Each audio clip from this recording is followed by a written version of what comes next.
Volume 8, The Side Stories and Stories After, Chapter 369, The Story After, Part 1, Side Story. 1. Oog, the Tower Master, was holed up in his chamber, buried in paperwork.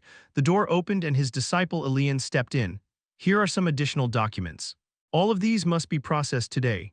The documents Elian brought were literally stacked high enough to touch the ceiling, and there were dozens more piles like it.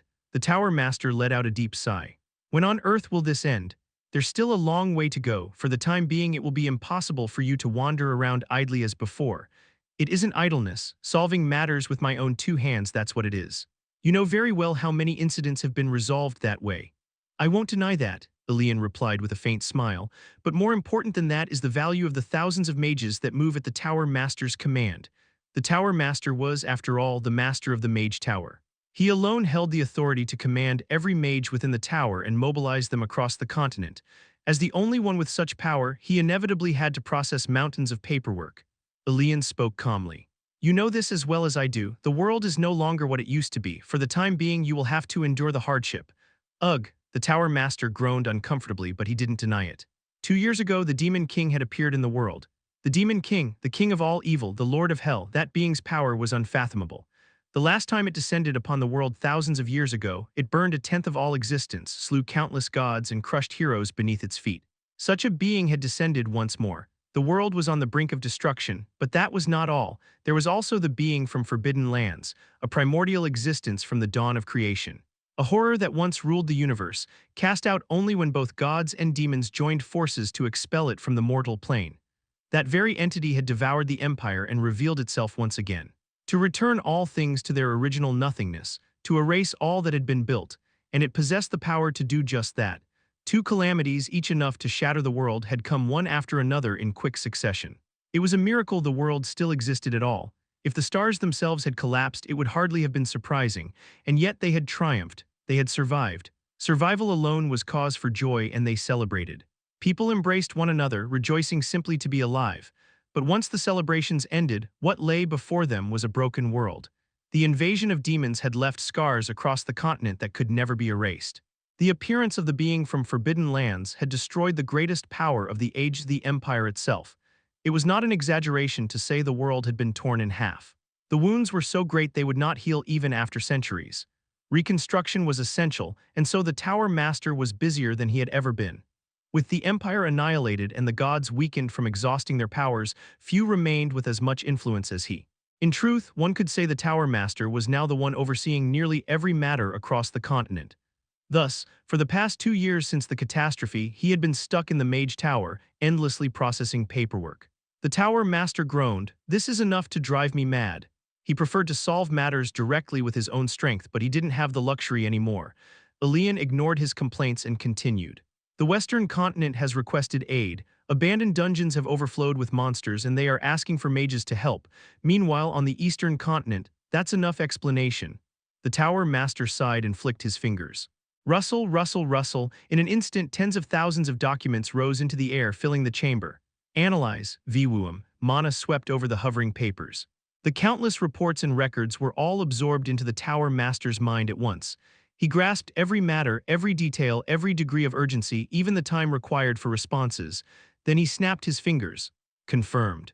Process SHHHRRAC. The documents neatly filed themselves back into their boxes. The review is complete, handle the rest. Understood, as expected of the Tower Master, truly astounding speed. Elian's admiration was sincere. The Tower Master had even created entirely new magic solely for the purpose of handling paperwork. Thanks to him, tens of thousands of documents could be processed in mere seconds. Without him, the continent would have been plunged into chaos several times over. So then, am I finished for today? If so, then perhaps now I can. Unfortunately, there are still several 100,000 documents remaining. I'll summon people to bring them in. The Tower Master, who had been about to rise, collapsed back into his seat with a thud. Resting his chin on his hand, he clicked his tongue. It never ends. He gazed blankly into the air for a moment, then suddenly spoke as if remembering something. By the way, what is our hero doing these days? At present, one story had spread across the entire continent. The Demon King had descended, and the seal on the beings from forbidden lands had been broken. Disasters that could have ended the world not once but many times over. And yet, they had prevailed. All thanks to a single hero who had walked the earth. A man born with unmatched talent and physique, who had felled the demon king, who had fought and destroyed the beings from forbidden lands. A man whom even the gods acknowledged, granting him all their power until at last he had saved the world. That man was the barbarian Kettle, the true hero of this age, Elian answered. He is currently in the fairy sanctuary Pyseraphia. I believe he is aiding in its restoration. The tower master muttered knowingly, no doubt enjoying himself to the fullest. Most likely so, the holy land of the fairies within the realm of fantasy Pysarapia. Because fairies themselves were small in size, many assumed their holy land would also be small, but in reality that was not the case. On the contrary, it was larger than most human cities. It was only natural. Fairies were small, but they possessed wings and could fly freely. Since they could move in 3 dimensions, they needed an expansive space in which to roam, and in that fairy holy land stood a muscular human. Thud, thud. He was carrying 5 enormous pillars in his arms. With every step he took, the ground trembled with heavy thumps. The fairies watched him wide-eyed, mouths agape. Should I set them here? Why, yes. The fairy nodded blankly. The barbarian Kettle began setting the pillars upright one by one. His movements were light, effortless, so much so that the fairies were struck with awe. Was it always that easy to move those? The fairy holy land was filled with mystery. That mystical essence even influenced the material world. Most objects here weighed 10 times more than they did outside. The pillars Kettle carried now weighed as much as houses, and yet he carried not 1 but 5 of them with ease. One fairy whispered in awe, "This is Barbarian Kettle." The great hero who had slain the demon king, banished that alien scourge and saved the surface world. Thum, the final pillar was set upright. Kettle exhaled with satisfaction. That should be it for now. Why yes, at least the urgent part is done, thank you so much. The fairy bowed her head in gratitude. She was the secretary of the mercenary guild master dispatched to help restore the Holy Land. But as she looked at Kettle, she murmured with a strange expression, "You seem different somehow." "Different? How so?" "And no, it's just, before you looked like, layered, overlapping." Fairies could perceive the essence of things. The first time she saw Kettle, she had been terrified. Within his form, endlessly layered upon itself, she had glimpsed something strange, something so incomprehensible that if it hadn't been hidden by those overlapping veils, her very mind would have shattered. That experience left her dreading the thought of ever seeing him again. But now the Kettle before her was different. There was no layering, no distortion. His form was clear, distinct, and he was no longer frightening. He looked just like an ordinary man, someone you could find anywhere. Understanding her meaning, Kettle smiled faintly. "It's nothing much, just a change of heart." Is that so? Still. Perhaps because the land is steeped in mystery, everything here is quite heavy. You don't look like you're struggling at all though. I was just putting up a front. Carrying those things was a real chore. Ha, the secretary let out a dry laugh and bowed again. "Thank you, great hero. Thanks to you, our holy land is being restored." The fairy holy land had been utterly ruined by the forces of evil. Restoring it might have taken decades. But with Kettle's help, it had been swiftly rebuilt in barely a month. The fairies all bowed deeply to him in gratitude. The secretary spoke with a troubled look. "We are truly sorry, but our circumstances are dire. It will be difficult for us to offer you any proper reward. In times of hardship, it is natural to help one another. This isn't charity, I simply enjoy doing it. Thank you." The fairies were moved to tears by his words. They believed he spoke them only to preserve their dignity, but that wasn't the truth. Kettle was genuinely overjoyed. Just then a divine figure descended beside him, the holy sword Serena. "I've returned." "Ah, Lady Serena. You've come." The fairies immediately bowed to her in unison. Though Serena had taken the form of a human, her true essence was that of a sacred sword, the very gift bestowed by the gods upon the mortal world. To beings of the earth such as the fairies, she was divinity incarnate. Accepting their reverence with calm composure, Serena extended her hand. "I've gathered as much of the dispersed essence of the spring as I could." "Oh. Thank you." Within Pyseraphia, there once existed a mystical spring, brimming with condensed divine energy. A single sip of its water could cure any illness and restore youth. But when the demons invaded, the spring had evaporated, its essence scattered into the air. Serena had now reclaimed and condensed what fragments she could. "With this, we can revive the spring." Kettle looked on in curiosity and asked. "To my eyes, it looks like a mere drop. How can you use that to restore the spring?" It's rather technical and I fear it would only bore you." The fairy replied, flustered. Kettle smiled. "Speak freely. Perhaps I can lend some help." "Yes, the hero wishes to learn even the most complex knowledge just to aid us." The fairies were deeply moved, so moved in fact that their eyes blurred with tears. And so they failed to notice the broad, delighted grin of Kettle, savoring the joy of it all. Chapter 370, The Story After, Part 2. Side Story 2. The Fairy Queen calmly explained to Kettle. "The spring of mystery has burned away and evaporated. Lady Serena gathered as much of its essence as she could from the air, but it is still far too little to restore the spring. Therefore, we will carry out a special process. Please, this way. The queen led Kettle to the place where the spring had once been. Now only an empty hollow remained. Floating in the middle was a black sphere about the size of a human fist. Kettle asked with curiosity. May I touch it? As long as it does not leave the spring, you are free to handle it. All right. Kettle picked up the sphere, letting out a small sound of surprise. Heavy. You can lift that with your bare hands, the queen muttered in astonishment. Though it was no bigger than a fist, the sphere contained an extreme concentration of mystery. Its density was absurdly high, at least 1,000 times heavier than a solid gold sphere of the same size. Even placing it lightly on the ground could be enough to collapse the earth beneath. And yet, Kettle had lifted it with a single hand. The queen was once again struck with awe at Kettle's strength. This is an artifact created by gathering our tears. Inside, Lady Serena placed the essence she had collected from the spring, and now it must be compressed once again. To what size? Down to that of a small seed. Kettle stroked his chin. Is that even possible? Most likely not. The queen smiled bitterly. Even though the artifact was already compressed to its limits, it had to be compressed once more.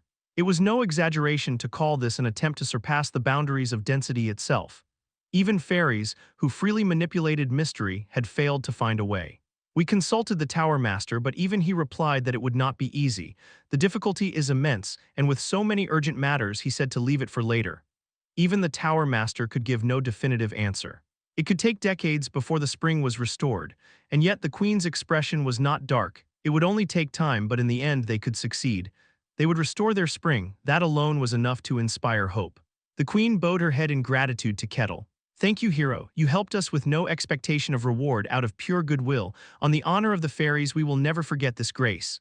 But Kettle was not listening to the queen's words. He was staring at the sphere with a fascinated look. The queen grew flustered. Lord Hero, there's something I wish to know. All that's required is for this sphere to be compressed to the size of a seed. No need for any special process. Ah yes, the artifact itself is already complete. We simply lack a method to compress it further. The means don't matter. Then that's convenient, Kettle grinned. I'll take care of it. What, Serena, if you please? I am here. Serena, as though understanding Kettle's intent, handed him the gathered essence. Kettle placed it into the sphere. Lord Hero, step back. Kettle gripped the sphere with both hands and exerted his strength. Woo-oom, a wave of force spread outward. The queen's body was shoved back at once. The fairies' holy land trembled violently. What's happening? What is that? The fairies, who had been celebrating the spring's recovery, panicked and rushed to the source of the disturbance. Their eyes widened in shock. What? Kettle was crushing the sphere with his bare hands, forcing it down through sheer strength. That's impossible. That was a sphere of ultimate density, condensed to the utmost with mystery. 1,000 times heavier than a golden sphere of equal volume. And yet it was now being pressed into the size of a seed. This was something even the greatest sorcery and mysteries could hardly accomplish, something that might take decades of work. And he was attempting it through nothing but raw strength? Impossible. Not even Kettle, the great hero, should be able to do such a thing. And yet crrrk, the sphere slowly, steadily shrank in size. It was being compressed by nothing more than physical force. Not easy. Kettle bared his teeth, drawing an aura and flooding it into his arms. He pressed harder, woo-um. Kaya, even this simple act of compression warped space itself. The fairies stumbled back, pushed away. Their bodies shielded with mystery, and still it was useless. This was not something their magic could block. It was the very fabric of space being crushed by force. Unbelievable. The queen, barely able to hold her footing, wore a stunned expression. That which could not be achieved even by supreme mystery was being accomplished by sheer strength. Crack, crunch. At last, the sphere was perfectly compressed. Kettle smiled, opening his hand. Resting on his palm was now a tiny seed-sized sphere. There, will this suffice? The fairies could only gape, unable to answer. High Elf Queen Karin, naturally she was quite busy. As one of the few remaining hero-class powerhouses left on the surface, she was being summoned here and there to deal with the aftermath of the war. It had been decades since she was this busy, but her expression was not dark at all. After all, they had won, and in that dreadful past life she had survived. Rumbly, Karin flicked her fingers. She was restoring a forest that had been reduced to ashes by demonic fire. The wind stirred, scattering countless seeds across the entire woodland. This should be enough. Now we just have to wait for the seeds to sprout. Yes, Lady Karin, thank you so much. Then I'll be off to handle the next task. Everyone, keep up the good work. Yes, their joyful voices rang out, thanks to Lady Karin, and then glory to the hero Lord Kettle. At that cheer, Karin gave a strange little smile. Phew, work done, she returned to her home. One of her few pleasures before bed was a glass of wine, but upon stepping inside she frowned. Someone was sitting in her beloved rocking chair, swaying leisurely. Seeing who it was, Karin let out a sigh. The Tower Master. Well, Karin, it's been a while. What brings you here all of a sudden? I thought you were buried in work with no reason to come outside. I escaped. I need a break too. Elian must be running wild then. Muttering that, Karin sat opposite the Tower Master. With a flick of her fingers, a wine bottle and two glasses floated over on the breeze. Care for a drink? Gladly. It's been a while since I've had high elf wine. The Tower Master lifted the glass and drank. Karin watched with fascination. It was always an odd sight, liquid entering that body of bones only to vanish. So is he enjoying himself? Seems like it. I heard he recently restored the sacred spring of Pisaraphia, the holy land of the fairies. Yes, I was contacted about that. The magical framework required was quite advanced, so I put it off for later. I don't know how he managed it, but apparently he solved it through sheer force. Heh, the Tower Master let out a dry laugh. What a brute force method. But he got it done. The sacred spring has been revived. Everyone is praising him, the one who slew the demon king and defeated the being from forbidden lands. And afterward, without asking for anything in return, he traveled the world, helping those in need. The people's faith in Kettle was, in truth, no less than worship. Everyone believed him to be a living saint. Of course, those who knew his true nature thought differently. He must be enjoying himself quite a lot. He gets to satisfy his curiosity, find amusement, and receive adoration. Quite the pleasant life. The driving force behind Kettle's actions was his own amusement. He did not move for the sake of others. He moved to enjoy himself, and it just so happened that this benefited others. Karin stretched.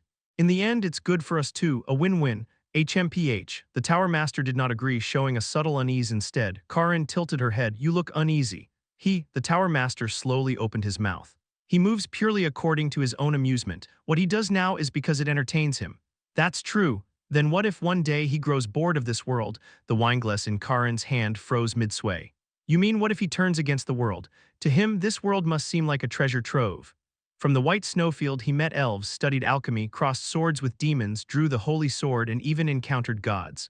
A story shining brighter than legend.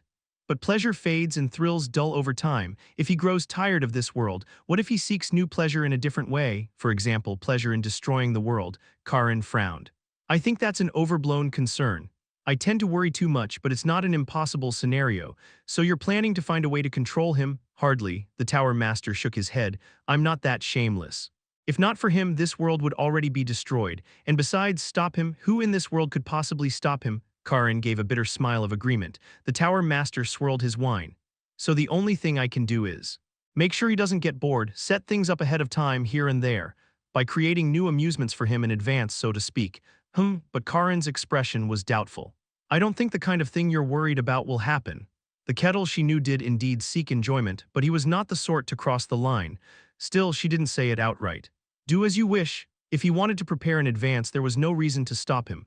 With that, she dropped the matter. The Tower Master sank deeper into thought, and a few days later, Kettle met the Tower Master. His face lit up with delight at the sight.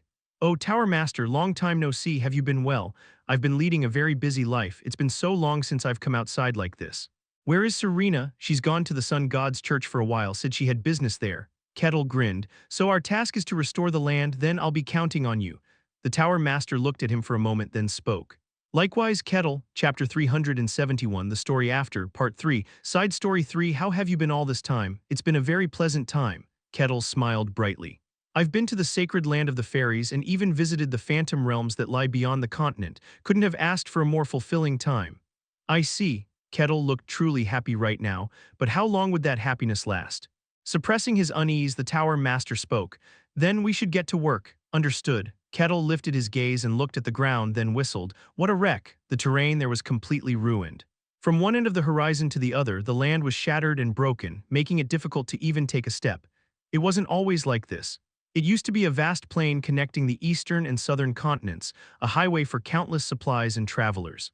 But the aftermath of the war had completely destroyed it, restoring this place to its original state. That was Kettle and the Tower Master's task. For now, let's start with what's right in front of us. Let's begin then. The Tower Master snapped his fingers. The shattered earth rippled, rising and stretching outward. Kettle stomped his foot. The broken, ruined land collapsed further, only to return to its original form. Kettle was strong. Calling him the strongest living being on Earth was no exaggeration. The Tower Master wasn't weak either. Compared to Kettle, his stature might pale, but he was still one of the very strongest. Yet, even with both of them working together, restoring the ruined land took a very long time. They worked through an entire day, and still there remained dozens of times more land to recover. Kettle muttered, "This will take quite a while. Repair is always many times harder than destruction. The very foundation is broken, so we'll just have to restore it slowly." The tower master replied calmly, but Kettle stroked his chin. After thinking for a moment, he smiled faintly. "Tower master, I have a suggestion. This feels ominous. It's nothing strange, will you hear me out?" Though uneasy, the tower master nodded. A few hours later, the tower master returned from wandering the ruined land. "I've wrapped the whole area together with a barrier as you suggested." "Oh, thank you. I don't know what you're planning though. Care to explain?" Kettle had asked him. Could he bind the broken land along with its foundations in a magical barrier? For the tower master, it wasn't particularly difficult, so he agreed, but he still didn't understand Kettle's intent. Kettle murmured, "It's nothing grand. Just a simple method." Simple? Instead of answering, Kettle moved to the central part of the devastated land. There he took a deep breath. He gathered power. His physical strength, his aura, pooled into his feet. His body strengthened, his force magnified. "Tower master, make sure that barrier holds. I'll try to keep control, but I can't make promises." "Wait." Realizing Kettle's intent at last, the tower master hurriedly reinforced the barrier. Then Kettle's aura-empowered foot came down, pressing the earth. Kung, the land rippled, waves rolling through the ground. The broken earth surged, sweeping outward. Kettle lifted his foot again and stomped down once more. Kung. Khhhhhh, the tower master groaned. Without his barrier, an area several times larger than the ruined land itself would have been devastated. Such was the crushing force pressing down on the ground. Crack. Crack. Under that tremendous pressure, the earth itself slowly began to sink downward. This is impossible. Had he a face, it would have been frozen in sheer shock. This can't be real. The vast plain connecting the eastern and southern continents was completely destroyed by the war. It wasn't just the surface. The very foundation had collapsed and the ground had to be recompacted. There were only two solutions. One, a hero-class powerhouse like the Tower Master could painstakingly compress the foundation little by little. The other, leave it to nature. Over the eons, the planet's forces would move the Earth. Tectonic plates would collide and fuse. Eventually, the broken foundation would be restored. But that would take far too long, hundreds, no, thousands of years. That was why a powerful being like the Tower Master was needed to gradually fix it. But what Kettle was doing now far exceeded that. You're crushing the entire landmass itself. He was forcibly stabilizing the broken foundation by stomping it down with sheer strength. A task that would take the power of the stars thousands of years. One human was accomplishing it. Even the Tower Master, the one who had built the Great Tower itself, could not fathom such power. If that strength were ever turned to destruction, the thought made the Tower Master shiver. Kung. The trembling land began to settle. The collapsed foundations, crushed and compressed, were forcibly stabilized. Moments later, Kettle raised his head with a refreshed expression. "Phew, I think that should do it. Spreading the power so widely was quite the task." Kettle grinned. "Then, Tower Master, I'll leave the cleanup to you. I'm going to look around a bit more." "Understood." The Tower Master forced a reply. Kugagung. The Tower Master stabilized the foundations and cleared away the remaining rubble. Kettle had already moved on to check another area. As he worked through the debris, the Tower Master's mind grew complicated. "I already knew, but it's still astounding. If that power were ever used for destruction, what would happen?" There was no need to ponder. It wasn't an exaggeration. Half the continent could collapse in less than a day. Dark thoughts kept creeping up. The Tower Master even began wondering whether he ought to devise something to keep Kettle from growing bored. Kugagung. Just as he was thinking this, the cleanup was finished. The Tower Master moved to look for Kettle. After a short while, he found him. Kettle was standing in a forest some distance away, watching something intently. The Tower Master, puzzled, approached. "What are you look, shh?" Kettle raised a finger to his lips. The Tower Master fell silent. Only then did he realize that Kettle was concealing his presence. The Tower Master cloaked his own presence as well and turned his gaze to where Kettle was looking. It was a pregnant boar, collapsed on the ground, panting for breath. It looked ready to give birth at any moment. Kettle held his breath, eyes glinting as he watched. "Queeh!" the boar cried out loudly, and soon piglets began to emerge one by one. "Quee-quay!" The mother licked the blood from them with her tongue, then gathered them into her embrace. It wasn't anything miraculous. The birth of new life was as natural as breathing. Surprising and moving, yes, but not something to marvel at to such an extent. Yet Kettle let out a gasp of wonder. "Oh, ooh, is that truly so astonishing to you? Of course, this is the birth of life. Not just any life, this was the birth of a mystical creature in a fantasy world witnessed with his very own eyes. What joy could compare to that?" Seeing him, the Tower Master realized belatedly, "You truly love this world itself." It wasn't grand mysteries, majestic spectacles, or dazzling relics that mattered to him. It was the smallest things. The blossoming of flowers, the changing of seasons, the birth of life. He rejoiced in such things with genuine delight. Only then did the Tower Master realize how needless his worries had been. Later, as they made their way back, the Tower Master confessed his earlier concerns. Kettle burst out laughing. "You worry too much." Indeed, it was a pointless worry. "I understand your feelings. From your position, it's natural to be anxious. But I love this world. Not only the grand, but also the small and ordinary." He loved it all. Kettle said cheerfully, "At the very least, until the day your name is forgotten, I won't grow tired of this world." That's a story for a far, far-off future. Perhaps out of relief, the Tower Master chuckled.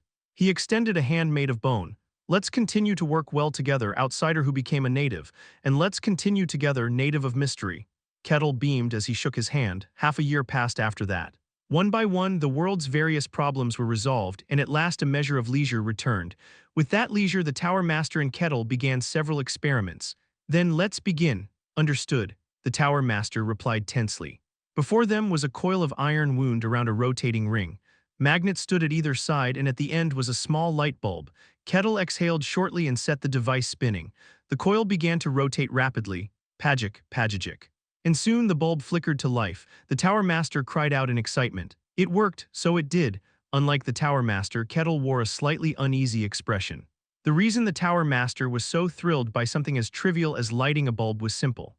At that moment, Kettle was using his authority to erase the concepts of fantasy and overlay the concepts of the world he had once lived in. The Tower Master asked in wonder, "So it truly works, you really are using that authority now?" "I'm struggling to keep it restricted to the bulb alone. Honestly, I'd rather just let it loose." "I'd prefer you didn't." Kettle had said there were no such beings as liches in his world. If his authority expanded, his very existence could be erased. The Tower Master recoiled and begged him not to. I think I'm starting to understand." Together, the Tower Master and Kettle conducted many experiments with this power that overlaid worlds. From generating electricity to the falling of objects to tests of unseen forces, gradually the outline became clearer. The Tower Master nodded. "Good, then let's organize our findings." There was only one reason for these experiments: to compare your world and this one. Chapter 372, The Story After, Part 4. Side Story 4. First, before anything else, let me ask you to confirm this again. Following the Tower Master's words, Kettle grasped the device's handle and turned it. As it accelerated, physical energy was converted into electrical energy, and the light bulb began to glow. The Tower Master watched the sight with unrestrained fascination. How curious. Even without any mystery, light is manifesting. For them, light was something that required the consumption of mystery to bring forth.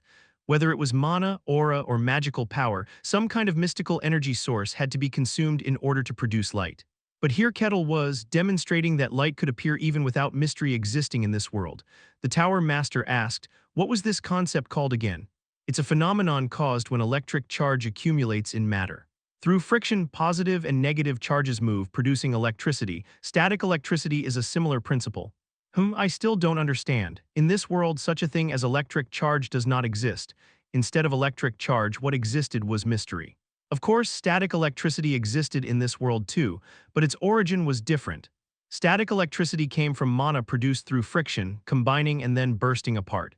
The Tower Master asked again, "You said lightning exists in your world as well. I don't know all the details, but I've heard it occurs from energy created as raindrops fall." Similar, yet different. In this world, lightning occurs when mystery condensed by falling rain explodes. Having grasped the gist of it, the Tower Master began to summarize. "What were the fundamental forces in your world again?" "Gravity, electromagnetism, the strong force, and the weak force," Kettle replied. "Those four are the basics. They're essentially the order and laws that govern the universe. Four of them, that's quite a lot. In contrast, this world has only one order and law, mystery. That alone, it governed everything. Though it might be called by many names, mana, magical power, aura, its essence was the same. It filled the roles that gravity, electromagnetism, the strong force, and the weak force did in Kettle's world. At first glance, there wasn't much difference. The structures of the basic forces were different, but the results were similar. Yet when analyzed in detail, the differences were great. In your world, under the same conditions, the results of force are always identical, aren't they? This world isn't like that. Because mystery is fluid, it is never constant. Here, the results of mystery were not fixed. To put it in mathematical terms, on Earth, 100 plus 100 always equaled 200. It could never be anything else. But in this world, it was not so. 100 plus 100 might equal 200. But it could also be 199.99997, or even 200.220004. The results shifted every time an experiment was performed, unpredictable variability. That was the greatest difference between the laws of Kettle's world and this one, and because of that there was a limitation. So that's why science and technology didn't advance here. On Earth, the results of natural law were absolute. That certainty allowed experiments to consistently reveal answers, which in turn enabled the creation of complex inventions. Light bulbs, tanks, computers, satellites, these were prime examples, but in this world results weren't fixed. So combining those results to create something complex was difficult, and thus a clear limit existed. The Tower Master spoke. In this world there are artifacts that use mystery, but things like those computers and smartphones you spoke of, ordinary people can't use them. Most artifacts can only be wielded by those strong enough to manipulate mystery. Because the outcomes were always variable, artifacts usable by ordinary people were nearly non-existent. Only those who could control and stabilize the results could wield them. So instead of individuals handling mystery directly, they bend the laws of the world itself and wield it that way. What a fascinating world yours is. The difference is quite clear, Kettle laughed cheerfully. The discussion was amusing. It explained why science never advanced in a fantasy world. The Tower Master too muttered with interest, if, as you say, one could stabilize and control the results, then perhaps one could craft artifacts that even ordinary people could use. At present, there are artifacts that, say, recall weapons. But maybe one could go further to something on a higher level, if only we could control the results of mystery. The Tower Master fell into thought for some time before suddenly snapping back to awareness. Ah, forgive me. I got lost in my thoughts for a moment. I understand, I was having similar ideas myself. Having concluded his thoughts, the Tower Master remarked in wonder, though there are differences in the details. In the larger frame, they're strikingly similar. Gravity, electromagnetism, the strong force, the weak force, mystery replaced them all. Except for the variability of results, it was nearly the same. Inevitably, one hypothesis arose. Does this mean your universe and this one are connected in some way? Possibly, there's a chance. May I share a theory? Kettle nodded, and the Tower Master carefully began to explain. I suspect your universe and this one are related somehow. Do you know about the birth of the universe? I know enough. A single point compressed to the extreme, expanding into the universe as it is now, the Big Bang Theory. That existed in this world too. And there are various theories about the end of the universe. One is that after endless expansion, the universe reaches a critical point and begins to contract, eventually collapsing. The Big Crunch. The death of the universe. And when the universe is compressed once again, it may, by some cause, expand anew, creating a new universe. Kettle caught the meaning of the Tower Master's words. You're saying my universe was the previous one? That possibility exists. The fundamental laws are too similar. Aside from the variability of results, everything was the same. It didn't feel like a separate universe. Perhaps after a vast amount of time, your universe perished, and after yet more time passed, this universe was born, though I still don't know why you came here. Kettle stroked his chin. The Tower Master cautiously gauged his reaction. Are you all right? What do you mean? It may not be a pleasant theory for you, that the universe he once lived in had already perished, a rather shocking story. But Kettle just gave a short laugh. I have no affection for that world. A world without mystery. To him it was no different from hell. There were no family or friends, so there's no need to worry. On the contrary, I feel refreshed. Then that's fortunate. Still, I didn't expect this, that you would be the one to directly propose such an experiment to me, the analysis of differences between universes and their laws. Kettle had been the one to suggest it to the Tower Master. That he, who disliked the world he came from, would bring such a proposal was unexpected. Kettle answered, it's nothing special. I just decided to change the way I think. Don't put meaning into things, don't assign them value, don't doubt yourself, just enjoy. You think far too much and that's your flaw. That was the last advice the monster left him before parting. Following those words, he decided not to attach meaning to his past life. Kettle stretched leisurely, looking refreshed. Good, my curiosity is satisfied, thank you. I enjoyed it as well. It sparked some new ideas and I now have a lot of experiments to try. Shouldn't you finish your paperwork first though? That's true. His excited voice deflated in an instant. Kettle chuckled. After that, another month passed. The world was peaceful beyond measure. Of course, small problems kept arising and cleanup was ongoing, but one by one they were being resolved. Kettle was resting, drinking tea with Milna. She had first met Kettle as a merchant in the White Snowfield, and even after leaving, she had maintained a steady relationship with him. Now, 2 years later, she exuded a fully mature aura. No one would dare underestimate her as a child any longer. Kettle asked with a cheerful smile, seems like things are going well, you've become famous as a great merchant. It is not due to my own strength. Milna shook her head with a wry smile. To be honest, I owe a lot to you, Kettle. Milne had been close with him long before Kettle's existence became widely known. As his presence grew more recognized, so too did interest in her, who was known to be close to him. And when he defeated the Demon King and crushed the abominable being, that interest reached its peak. Simply being in close ties with the hero who saved the world brought her significant advantages in countless transactions. The benefits were to the point that even she, a greedy merchant, felt uncomfortable. Kettle smiled softly. Connections are part of a merchant's ability. I too have received much help from you, so enjoy it as much as you wish. Thank you then for saying that. Malna smiled warmly and raised her teacup. You look somewhat troubled. Kettle rubbed his chin with a peculiar expression. Malna cautiously asked, Is something wrong if you need help? No, nothing like that. It's a problem you couldn't help with anyway. Kettle tapped his chin lightly with his fingers. After everything had ended, he had stayed in the White Snowfield for a year. There, he managed the tribesfolk and calmed the internal turmoil.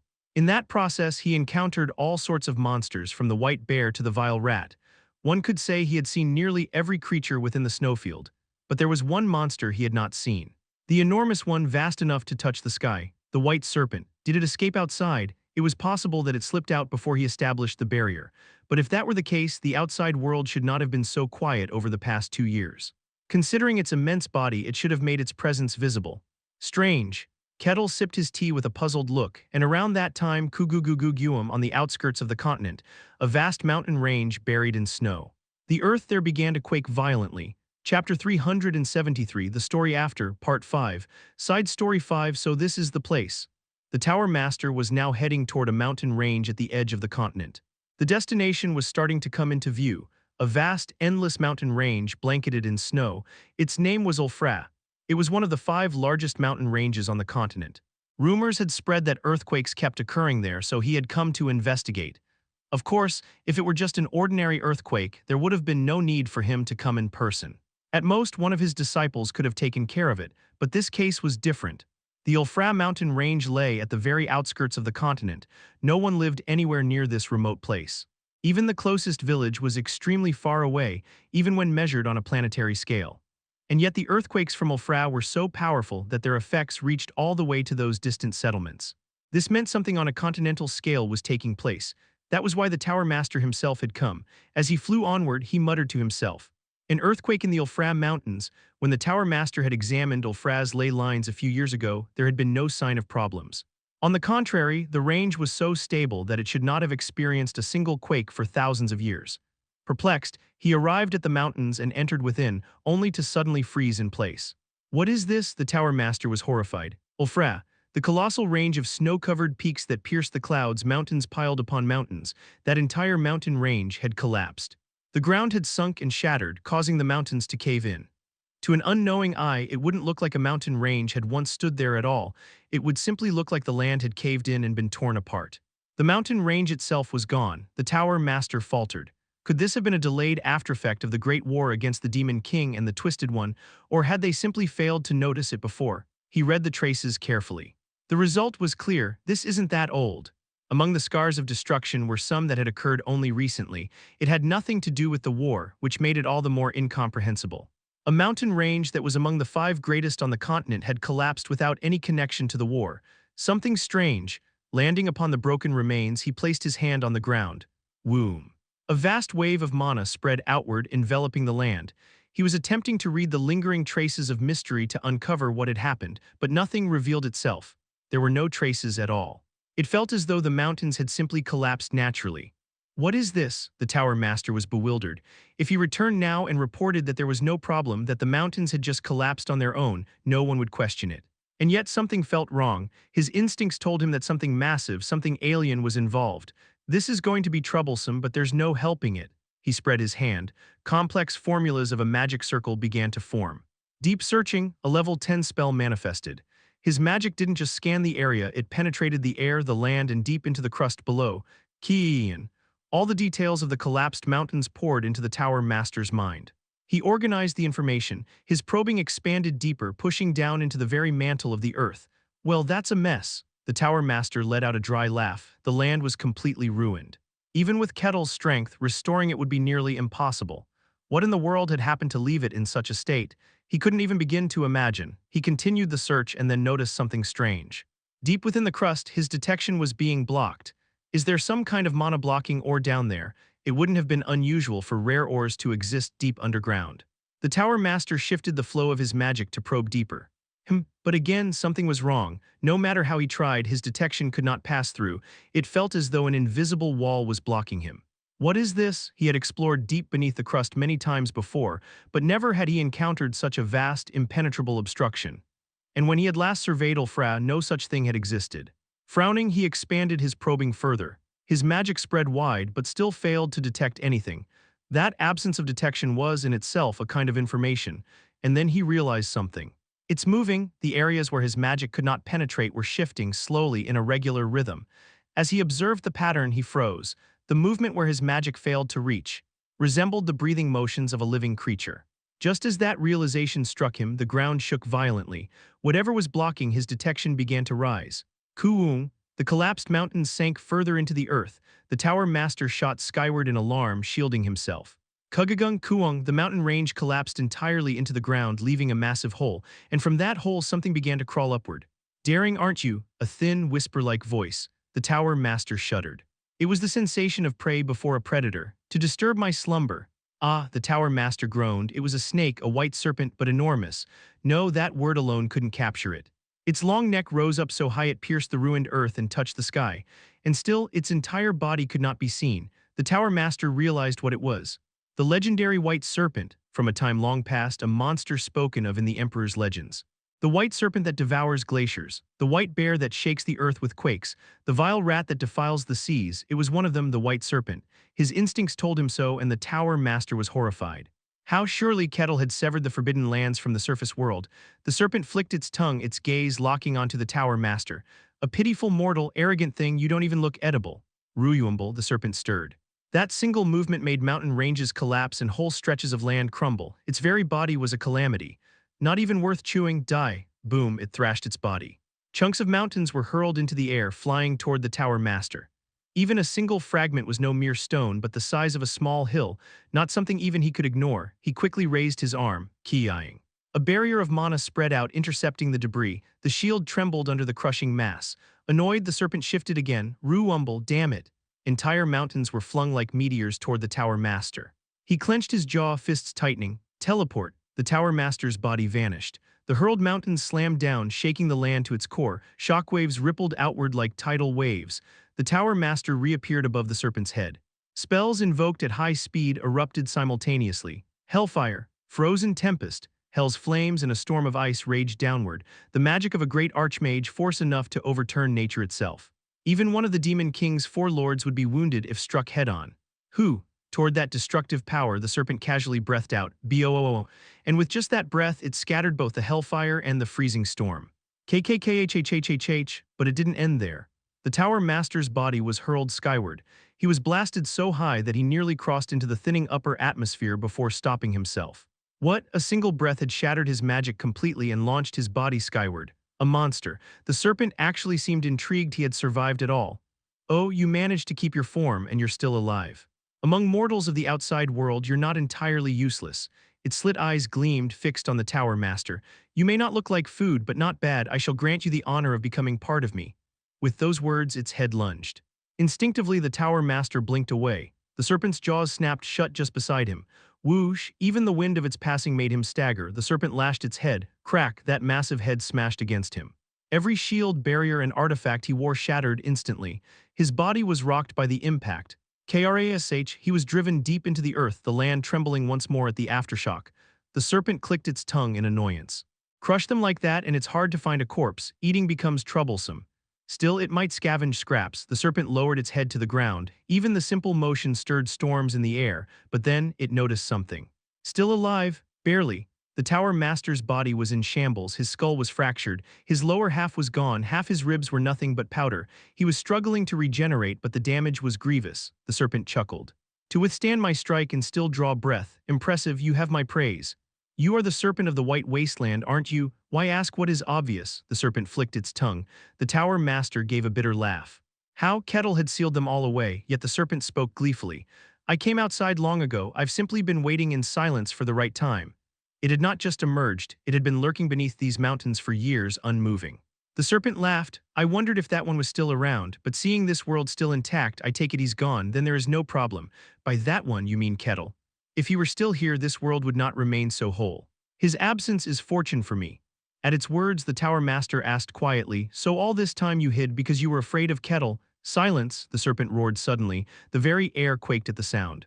The Tower Master let out a dry laugh. Guess I struck the mark. What mortals think means nothing. Without him, this world is mine. The serpent rose higher, pulling the very atmosphere upward, the heavens trembling. This world shall be mine. And you, mortal, will be the first stepping stone. Its colossal jaws closed around the Tower Master. Chapter 374, The Story After, Part 6. Side Story 6, Kugaguggung, A Storm Rages. It grinds down the earth and the air, blowing everything away. Among them was the Tower Master. The barrier he barely unfolded shattered and broke apart. The bones of his fingers were ground away by the storm. Kiwug, oh ho. You endure, do you? The serpent's eyes glimmered with interest. Not bad, worth something. What do you say? Even now will you not come under me as my slave? You shall be the glorious first slave of mine. Nonsense. Damn Kettle. He'd claimed he could at least fight on par with a legendary monster. All lies, the difference was overwhelming. The serpent chuckled. Then it is a pity, be my prey. The serpent shook its body, storms rose and swept. The Tower Master quickly pulled out artifacts. Artifacts he had secretly stockpiled after the war, enough in value to buy a third of the Mage Tower. Kagagagagak, those artifacts were shredded in an instant, half of them destroyed just to block one storm. Damn it, the Tower Master cursed. It was not a simple storm. Every phenomenon stirred by the serpent's movements carried alien authority. The serpent moved its head, opening its jaws to swallow him. He barely escaped using teleportation. Quick, aren't you, Space Leap, a bothersome power? If the Tower Master had skin, he would be drenched in cold sweat. He was a lick, an immortal being. As long as his life vessel wasn't destroyed, he could not die, but the opponent was a being of alien forbidden lands. If consumed, could he truly resurrect? Even now, his essence was being damaged by the storm. Kettle. Can he come? He doubted it. Kettle was on the other side of the continent. Even if someone nearby noticed and sent word, it would take a day. So this is my grave, to have survived that war only to die here, it was maddening. But the Tower Master's eyes flickered with flames. I will not go quietly, Kugaguggung, the storm raged. His fingers moved intricately, and before him a coordinate grid of black lines unfolded, ki-eyeing. The storm collided with the grid. Oh, for the first time the serpent let out surprise, its storm was being blocked. A curious power, barely managed it, thought I was dead, the Tower Master grumbled as he shook his hand. He had experimented much with Kettle. What intrigued him most was the laws of Kettle's world. Gravity, strong force, weak force, electromagnetism. That order, complete with 4 laws, was perfect. Results precise, no errors. The exact opposite of this world, full of mysteries and mistakes. To him, those values were beautiful. His long-dead thirst for knowledge was revived. Since then, he had sought to produce fixed values with magic. The result now appeared. My own magic, a third world. Good, struggle as you like, Kugaguggung. The serpent swung its body, storms hurling torn earth like meteors, not mere mass, alien authority infused. None of the Tower Master's magic so far could block it. He steadied himself, snapping his fingers. The coordinate grids spread around him. The serpent's authority struck them. Kugaguggung, the grids held, unshaken, as if fixed into the world itself. Oh ho, the serpent's gaze gleamed.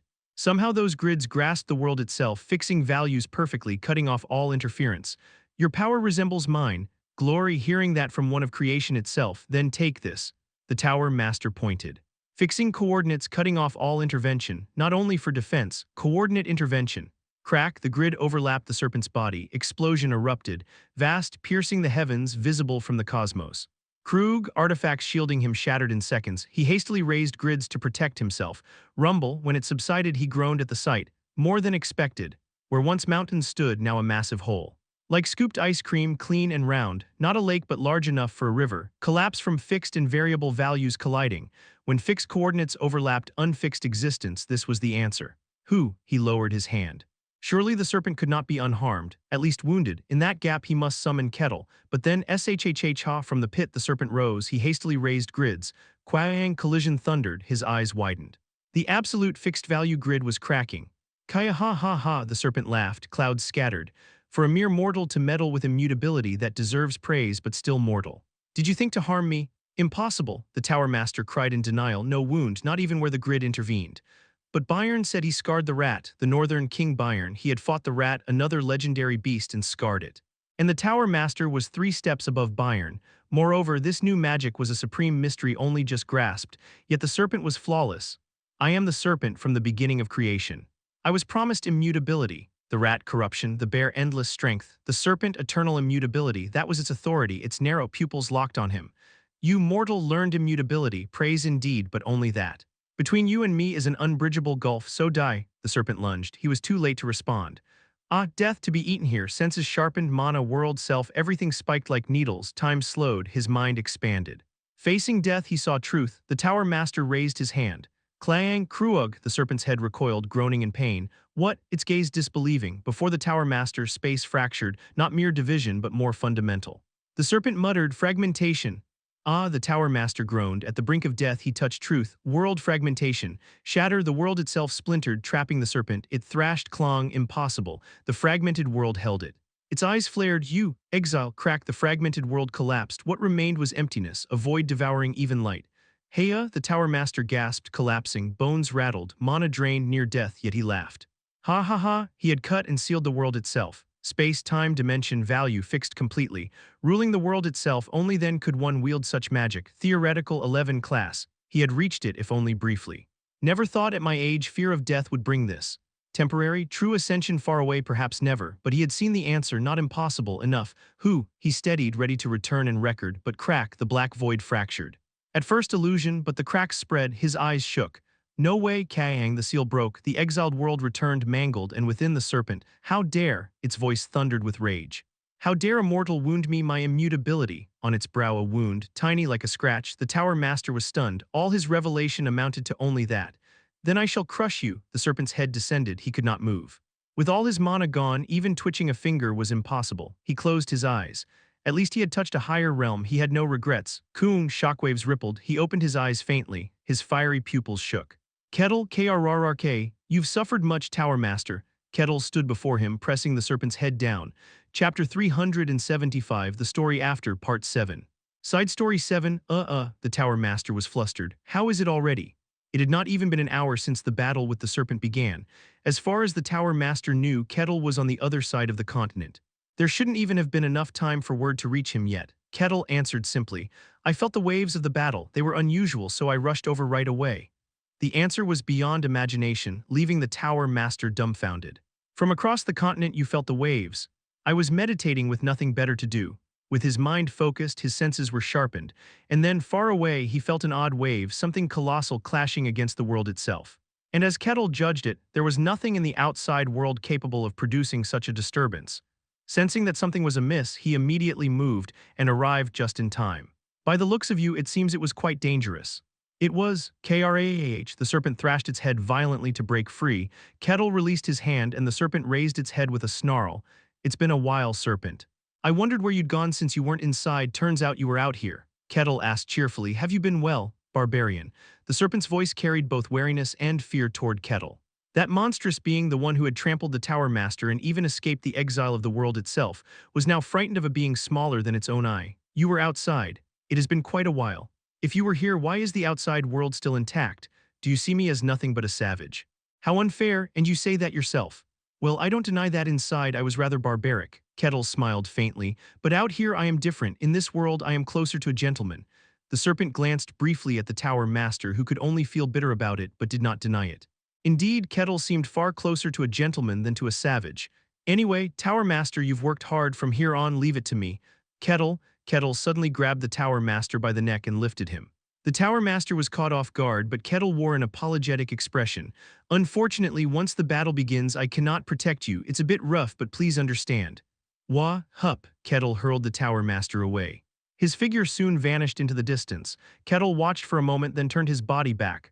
Well then, his voice shifted, the atmosphere froze. Instinctively, the serpent crouched low. You show your true colors. Colder than the white snowscape, an emotion that could freeze all creation spread outward. His eyes held nothing but boredom, weariness, and rage toward existence itself. This was the true form of the ashen barbarian of the White Wastes. Kettle. In a low voice he asked, how long have you been outside? The serpent didn't want to answer such a question, its pride screamed to resist, yet slowly its mouth opened. More than 2 years. You've shown surprising patience, not moving for so long. Seeing the world intact, you must have judged me absent and decided it was time to act. Kettle nodded. The serpent bristled but could not refute it. I see enough, then return to the White Wastes. Suddenly, the atmosphere shifted. The serpent recoiled instinctively as an overwhelming force pressed upon it. Kettle bared his teeth. This world belongs to me. The existence of the White Wastes had no right to covet it. This world was his alone. Overwhelming obsession and possessiveness bore down upon the serpent, dragging forth its old traumas, but it did not back down. I am the serpent, the one who has existed since creation, promised unchanging immutability. How dare a mere childlike barbarian command me? It's been a while since I heard those words. Not pleasant, but novel. Kettle clenched his fist. Then, as always, you'll have to be beaten. His fist flew toward the serpent. The tower master's body flew through the air. At such tremendous speed, crashing into the ground would leave him nothing but splinters scattered across the land. Desperately, he summoned fragments of mana. Eek! A translucent barrier flared around him as he collided with the earth. Boo! His body tumbled across the ground, rolling hundreds of meters before finally stopping. From the dust, the tower master raised his head. A little moderation would have been nice, he muttered irritably. Another moment and he might have been forced back into his life vessel. But then, seeing what was unfolding in the distance, he understood. If he had not been thrown this far, the shockwaves alone would have torn him to pieces. Ruumble. The air quivered, the land rippled like waves, cracks split the ground, and storms erupted. Kwang. With a deafening roar, the colossal serpent went flying, visible even from afar. Ho-ho, the serpent was strong, so much stronger than the tower master that even his newfound 11th class power could never match it. It was a primordial monster from creation itself. And yet that very monster was being tossed around like a toy, hurled and smashed into the ground. It was not that the serpent was weak, it was simply that Kettle was overwhelmingly strong. A wall, I feel a wall, so distant, unreachable. The tower master whispered quietly, his words swallowed by the roaring battle. Rumble. The serpent's titanic tail lashed like a mountain in motion, rending the skies. The sheer weight of it carried the pressure of an entire range. Kettle smiled as he raised his fist. His muscles flexed, distorting the very air. Boo! His fist met the tail head-on. A thunderous explosion shook heaven and earth. The serpent's tail was flung into the air and smashed into the hollowed out Fra mountains. Kaya! The serpent roared in fury. Seizing the chance, it lunged, jaws gaping wide, and swallowed Kettle whole, clamping down with all its might. But Kettle's hand braced against its palate, his foot pinned its tongue, and with sheer muscle alone he forced its jaws apart. Crack! The serpent's jaw creaked in pain as it was pried open. Screeching, it thrashed violently. Kaya! Kettle slipped free, standing in the air. His body bore not a single wound, though his expression soured. In the White Wastes, it hadn't mattered how he fought. That world had no value to him. Whether it shattered or was destroyed, he hadn't cared. But here, the outside world was different. This was the fantasy he wanted to protect, his world. The toughest thing alive, The serpent's immense body was disaster incarnate. With the primordial power of immutability, it was nigh unbreakable. If the fight dragged on, an entire continent could be obliterated. I'd really rather you just leave. Don't mock me. The serpent rose, shaking the heavens and splitting the clouds. Hatred and fear burned in its eyes. I am the serpent of creation, the one promised immutability. You dare try to claim this world for yourself. Kettle only bared his teeth in reply. He stamped the ground and instantly appeared before its head. The serpent lashed its tail, but Kettle seized it. Let's relive old memories. Kettle swung the serpent in circles like a toy. Rumble. The spinning mass whipped up gales, birthing a typhoon large enough to engulf the continent. Terrified, the tower master fled further back. At last, Kettle flung the serpent away. Quasirash. The land split apart, a new cliff carved in an instant, something that would normally take millennia of tectonic shifts. You're no match for me, serpent. It was a matter of sheer power and also of affinity. The filth-ridden rat had once wounded him, its authority being the corruption of all things. But the serpent's power was immutability, defense, not offense. Against Kettle, it could not inflict harm. The same goes for you, the serpent staggered upright. You cannot wound me either, it was eternal, no blade could scar its flesh. Kettle did not deny it, that was true once, but only in the past. He drew his axe, aura flaring around it. With a leap, he dodged the lashing tail and swung down. Crack! Kaya! The serpent screamed, a scream of pain it had never once uttered in its eternal life. Its cry shook the entire continent, forcing people to cover their ears in confusion and fear. Kaya! The serpent thrashed, rolling across the land in agony. It was unbearable, burning pain, the first it had ever felt. Trembling, it raised its head, its pupils dilated in disbelief. Its body of eternal flesh now bore an axe wound. White blood poured forth, staining the ground. How had Kettle scarred it? Kettle's voice was low and steady. I could always have killed you. The aura he now wielded made it easier, but even in the White Wastes it had been possible, for his power was that of erasure, able to unmake anything. He had simply never needed to use it. But things are different now. This was his world. He had gained the strength of fantasy itself. If he wished, he could end the serpent any time. Still, for the sake of old times, I'll give you a choice. Cleaning up your corpse would be tedious. Kettle smiled faintly. Will you end your eternal life here, or will you return quietly to where you came from and live out your days in silence? Choose. Chapter 376. The Story After, Part 8. Side Story 8. The serpent staggered as it rose, forcing out words through its pain. You dare try to kill me who was promised immutability since the beginning. Think I can't? Kettle smiled faintly. The serpent froze. For the first time, fear of death appeared in its eyes. Tap. Kettle leapt. His body soared above the serpent's head, fist clenched, overwhelming aura condensed within it. Quaang. The fist smashed down onto the serpent's head, driving its massive body into the earth. Kaag. A crushing sensation as though its head was caving in. The serpent screamed in agony at the unbearable pain it had never known before. Kettle stomped down on its writhing neck, pinning it. I didn't kill you back at the White Snowfield because there was no meaning in doing so. He could have used his authority that overlays the world itself. If he had, he could have slain even a monster like the serpent back then. The only reason he did not was because it was meaningless. To be honest, my thoughts haven't changed even now. Killing you and then disposing of your carcass would be a bothersome task. The serpent's body was enormous. If stretched fully, it could reach the sky. Just clearing it away would take considerable time, incredibly tedious, but only that much. There's no particular reason not to kill you either. Kettle smiled again. Choose, will you meet the end of your long life here, or will you return inside and rule over your own domain once more? The serpent could not answer. It feared death, yet its pride prevented it from meekly agreeing to return. Kettle understood that sentiment. If you want to die proudly, I'll grant you that. Kettle lifted his axe, aura gleaming on the blade. Only then did the serpent cry out frantically. I yield, I'll return to the White Snowfield.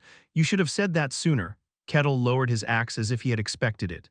Swear it upon your authority that you will never again leave the White Snowfield, that you will remain there for eternity.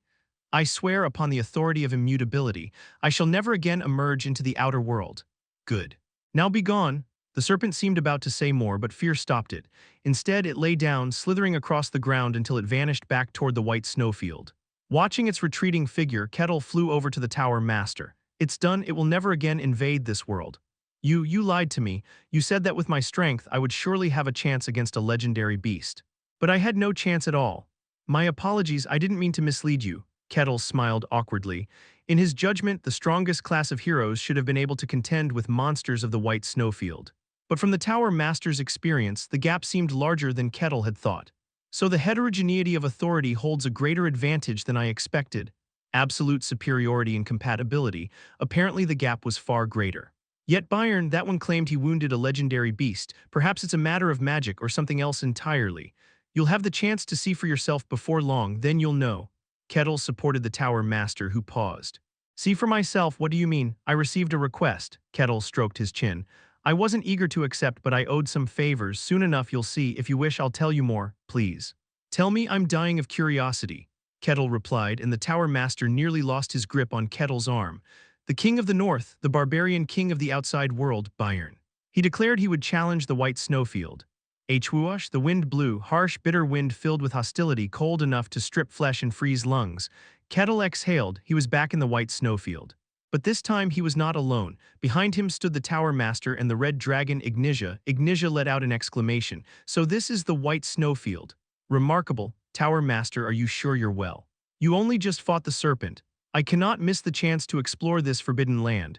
The last time Kettle had returned here, the Tower Master had fainted from the Old One's attack. Later, when he learned that Helia, priestess of the Sun God, had explored the White Snowfield in his stead, he regretted it bitterly. Now, with the chance to explore the magical realm safely, he would never let it slip away. Cold, Ignitia exhaled, her breath scattering in the air. She was a red dragon born of flame. She had never once in her life felt cold, but here, for the first time, she felt the sensation of freezing. This isn't mere cold. The wind itself holds hostility. From here on, follow my lead. If something happens, I can't promise I'll be able to protect you. Understood, understood. And you, Kettle turned his head. Not only the Tower Master and Ignitia followed him, Byron, King of the North, nodded firmly. My resolve is complete. Then let's move. They advanced through the White Snowfield, contending with the monsters and natural threats along the way. Eventually, they reached their destination. This is unlike anything we've seen before, the Tower Master groaned. The White Snowfield was a vast world of glaciers, mostly flat, but each glacier itself was so alien he had once needed Kettle's help to cut even a fragment for study.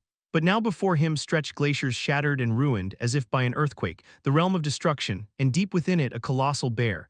A bear the size of a mountain, smaller than the serpent yet far too massive to be considered mere life. Instinctively they knew what it was, the white bear of legend said to cause earthquakes. Kettle stepped forward, raising his hand. "Bear, it has been a while, greetings, grrr." The bear rumbled as if to ask why they had come.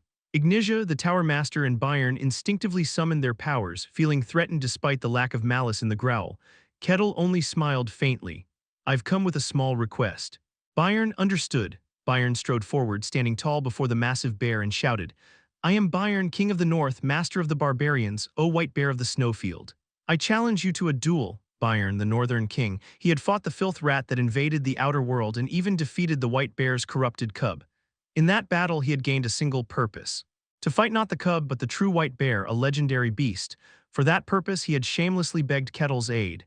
Kettle had reluctantly agreed, leading them back into the White Snowfield. "Grrr." The bear growled softly as if to say, "Why should I accept such a challenge?" Bayern understood, and disappointment flickered on his face until, "Please, bear." The bear was calmer than the serpent or the rat, more open to reason. Kettle spoke, "He is the one who brought peace to your child." "Grrr." The bear's eyes shifted. "Is that true?" Kettle nodded. "The rat corrupted your cub, enslaving it to invade the outer world. It was this man who gave your child rest." Rumble. After a moment's silence, the bear rose. Kettle smiled. "Thank you, then Tower Master Ignitia, we step back now." "Confirmed. Don't die, I'll try." Bayern grinned, gripping his axe tightly as he strode forward. "Then, O White Bear of Legend, I beg you, grant me battle." With a roar, Bayern leapt. The bear swung its paw lazily. Quoom, a deafening roar, the glaciers trembled, the air itself shuddered. The battle between Bayern and the white bear had begun, and it was utterly one-sided. "Kettle, what is it? Why did you lie to me?" Ignitia frowned. "You told me someone of my strength could stand against the legendary beasts." "But it isn't true, grrr." The white bear stepped forward, shattering glaciers beneath its paws. A single lazy swipe sent the very air rippling. This was the White Snowfield, not the outside world. Here, every natural phenomenon carried alien power, and even so the bear overwhelmed it. He won't fall easily. He can wound it, drag the fight on for days if he pushes himself. But Kettle could not say that Bayern could win. Stroking his chin, he muttered, "As I thought." Even if their raw power was similar, the overwhelming superiority of authority made the difference insurmountable. Even the strongest of the outer world could not truly face these primordial monsters. This was the White Snowfield, the strength of beasts that had existed since the dawn. Neither Ignitia nor the Tower Master could conceal their awe. The fight was naturally one-sided. Bayern was a hero, a powerful warrior who had grown stronger even after the war but still clearly beneath the Tower Master's tier. Quoom, a kick sent Bayern flying. Claws ripped away his limbs. The white bear's authority was limitless strength, utterly mismatched against Bayern. "Shouldn't we intervene? He looks to be in real danger. He's at his limit." "Cock, ghhk." Bayern spat blood, staggering to his feet with his axe. "I can still fight, grrr." The bear growled as though annoyed, faint killing intent in its eyes. It raised a massive paw to crush him. Bayern roared, swinging his axe in defiance. "This is as far as it goes." Kettle stepped in. He caught Bayern's wrist and raised his own hand to block the descending paw. Then he pushed. Quoing, ghhk. Gwa. Bayern's body was blown back. Ignitia summoned fire to catch him. The bear itself staggered backward from the impact. Grrr, such a simple motion, and yet it had been forced back. Shock filled its eyes. This was not how it remembered things. "How about we stop here? Life's too enjoyable to waste on killing and dying over something so trivial, don't you think?" Kettle dusted off his hands. Chapter 377, The Story After, Part 9, Side Story 9. I can still fight." "You cannot." Kettle cut him off coldly. Bayern showed determination, but he was in no state to even stand. His blood had soaked the ground so much that it would be no wonder if he died from blood loss. Even if he was of the hero class, such a wound was near fatal. Worse still, the injury had been inflicted directly by the bear, making it all the more dangerous. "Rest quietly." Kettle's fist slammed into Bayern's head. With a thud, Bayern collapsed and the Tower Master caught him. "You're rough. If I don't, he'll keep trying to fight. I'm leaving him in your care." "Understood. His wounds are severe. I'll take him directly to Helia." The Tower Master soared into the air, Ignitia following close behind. Left alone, Kettle smiled brightly as he looked at the bear. "Thank you for fighting me, bear." "Grrr," the bear growled. The sound carried a strange force, but Kettle replied cheerfully, "It is power I gained from the outside. Unlike here, that place is quite delightful. Would you not like to see it yourself?" "Grrr." The bear leaned back against a cliff, showing he had no such intentions. Kettle waved his hand knowingly. "It was fun to see you again. Let's meet again some other time." Kettle left the snowy field and rejoined the Tower Master. "How is Bayern?" "I brought him to Helia." She was shocked, but although the wound is critical, she should have no trouble healing him. Then that is a relief, Kettle muttered. The Tower Master watched him for a moment, then spoke as if he had resolved himself. Kettle. I have a request. A request, what is it? The Tower Master proposed something. Kettle's eyes widened. Soon his expression brimmed with joy and he nodded vigorously. A year passed. The beings of the continent devoted themselves to restoration, and the world improved greatly compared to a year ago. Flowers bloomed, broken roads were restored, and seeds planted in devastated forests sprouted green once more. From here on, it would simply be a matter of letting nature recover at its own pace. The people rejoiced at this rare peace and held festivals, and at that time several hero-class beings gathered in one place. Karin murmured with a strange look on her face. A magnificent sight, the saintess of the sun god Helia, the high elf queen Karin, the king of the north Byrne, the red dragon Ignisia, and the tower master himself. 5 of the hero class together in one place. Among them, Helia and the tower master had long been known as the strongest beings on the surface before Kettle's arrival. Even during the great wars against Hell, such a gathering was rare. And the reason for their meeting was a single thing: personal desire. To be honest, I don't particularly want this, but you are curious, that's why you accepted my proposal. Karin couldn't deny the Tower Master's words. In the end, her curiosity had won. Soon after, Kettle appeared. So everyone has gathered, just the 5 of you? Yes, then let us move. The Tower Master snapped his fingers, space itself folded, and they were transported to another place. Oh, they arrived in a vast desert, the Tower Master explained. The Kashian Desert, a massive wasteland spanning 1,000 kilometers in radius. No life exists here. It is so dry that within a single day it drains all moisture from any living thing. It is one of the surface's great forbidden lands. What an interesting place. Kettle scooped up a handful of sand, enjoying the sensation of it slipping through his fingers before turning his head. In a place like this, the aftershocks won't spread outside, then let's begin. Very well. The heroes tightened their grips on their weapons. The day Byrne had fought the bear, the Tower Master, unable to hold back his curiosity, had made Kettle a proposal. Would you be willing to fight me properly just once? Kettle's immense power, his alien authority, never once had it been directed against the beings of the surface. There had been times he fought seriously, but compared to what he was capable of, those had been little more than play. And now Kettle had grown even stronger. What were his limits? How far could the beings of the surface resist him? The Tower Master could not suppress his curiosity.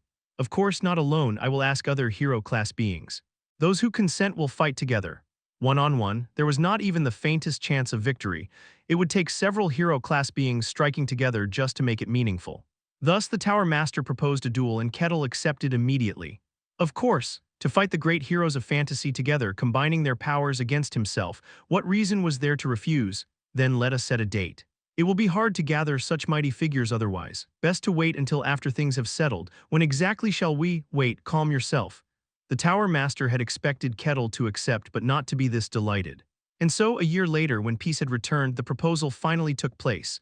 Those who joined were Ignisia, Karin, Byrne, and Helia, 4 in all. Kettle drew his axe. Shall we begin immediately? No. Not yet, the Tower Master shook his head. We would like an hour to prepare. I am a mage, I need to set my spells. Helia and Karin as well. Both nodded. Kettle agreed. Then I will remain here unmoving. After precisely 1 hour I will start. Agreed, then, let it begin. Kettle smiled and closed his eyes. Immediately the heroes scattered, each preparing for battle. Now then, what would they show him? How enjoyable would this be? Kettle's heart pounded with anticipation as he waited, and after exactly 1 hour, then let us begin. His heavy voice pressed down upon the desert. Kettle opened his eyes. You did not move at all. They may be planning something together for victory, Byrne spoke quietly, but I am not interested. The only reason I accepted the Tower Master's proposal was for one thing, Kettle. The barbarian of overwhelming strength, to fight him one-on-one, that was Byrne's sole purpose. If any of you interfere in my fight, you will face my axe. Byrne bared his teeth as he declared. Somewhere there was the illusion of a sigh. Kettle grinned and hefted his axe. Enthusiastic are you? Very well, Byrne charged, his axe swinging down. Kettle countered. Boom, axe clashed against axe. Sand erupted, clouds twisted by their force. Clang, clash. Each strike met with a counter, Kettle bursting into admiration. You've grown stronger. Byrne's power was clearly greater than when they had last fought. It was not mere physical growth, it was closer to mystical control. Kettle quickly understood. You're focusing your mystic power temporarily to strengthen yourself. I learned it from you. Kettle had once focused his mystical power into parts of his body to draw out extreme strength. Byrne had observed this and made it his own. Ha ha ha, and Kettle couldn't have been happier, for it was proof that he had left an impact on this world of fantasy. Boom, their powers clashed. Kettle was pushed back, laughing as he steadied his axe. Byron had grown truly strong. His mystic enhancement made him so powerful that even Kettle barehanded would struggle, so Kettle drew upon his own mystic force. Aura coursed through his veins as he swung his axe. Crash. Gah, with a single strike, Byron's insides were shaken violently. He staggered, barely keeping his footing, but he had taken severe internal injuries. As expected, you are monstrously strong, but that only made it better, Byron roared. Boom, he stepped forward and swung, the shockwave shaking earth and sky, truly the power of a hero class, one who could shake the world. Crack, crack, fissures spread across Byron's axe, it could not withstand such force. But instead of stopping, Byron only struck harder. Clang, finally the axe shattered. Normally this would mean his defeat, but Byron had been waiting for this. In the moment Kettle's strength dispersed, Byron closed in. He hooked his arms around Kettle's neck and waist, sweeping his legs. Boom. Using the broken axe as bait, he disrupted Kettle's balance and attempted a grappling throw. It had been his plan from the start. Kettle realized this and laughed. You prepared well, but unfortunately I too know my way around joint locks. Kettle yanked Byron's wrist, dislocating the joint. Crack. With his arm useless, Byron's grip faltered and the hold failed. He tried again desperately, but the moment had passed.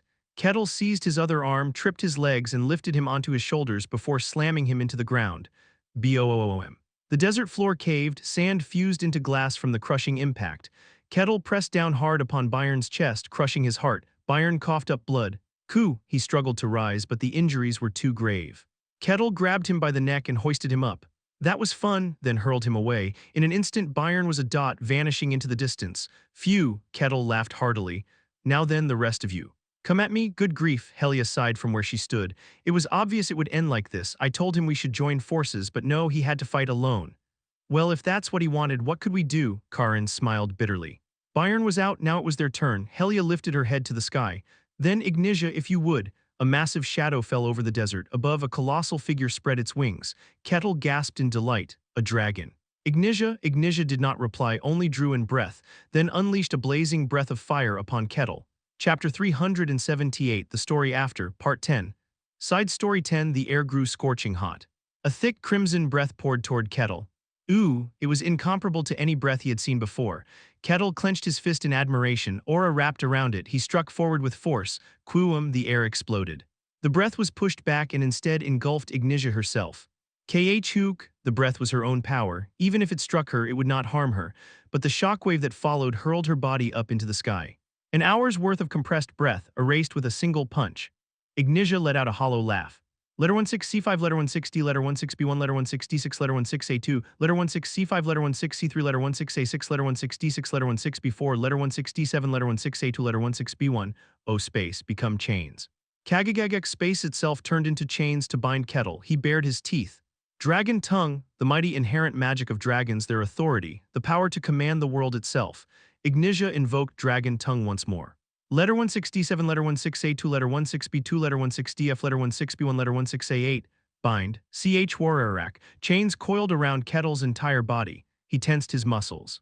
Jojojok crack spread rapidly through the chains of space that bound him. Sheer physical strength sought to shatter the dragon's authority. Ignitia cried out in disbelief. Karin, come forth. Spirit King of Wind, Minerva, from hiding, Karin shouted. The very concept of wind took form. A beautiful woman with azure hair appeared. Ahaha, Karin, I thought you called me after so long for this. Please, Minerva. Bind him, you are fine, Minerva cried out as she rushed Kettle. Winds surged and clutched at him. Kettle greeted her warmly. Minerva, it's been a while, have you been well? Heek, Minerva shrieked and tried to hide. Kugagagung. Dragon tongue and the Spirit King's winds intertwined, holding Kettle down. Hero-class powers at their peak, gathered and prepared over an hour. Even a great hero-class warrior would neither escape nor move a step. But how delightful, Kettle roared joyfully, stamping his foot. The earth rippled, the physical shockwave shook the world, the chains of space and the wind's fetters trembled. Karin and Ignitia staggered in shock. Kettle bared his teeth. Not bad, but insufficient to bind me. I know that. Dragon tongue and spirits alone could not restrain Kettle. Physical force was still needed. That's why Karin cried out. Now, Kettle's eyes widened. From afar, something like the sun shot toward him. Kettle quickly grasped his axe. Carrying the incoming object collided with his axe. It was a spear shining so brightly one could hardly keep their eyes open. The intense heat turned desert sand into glass.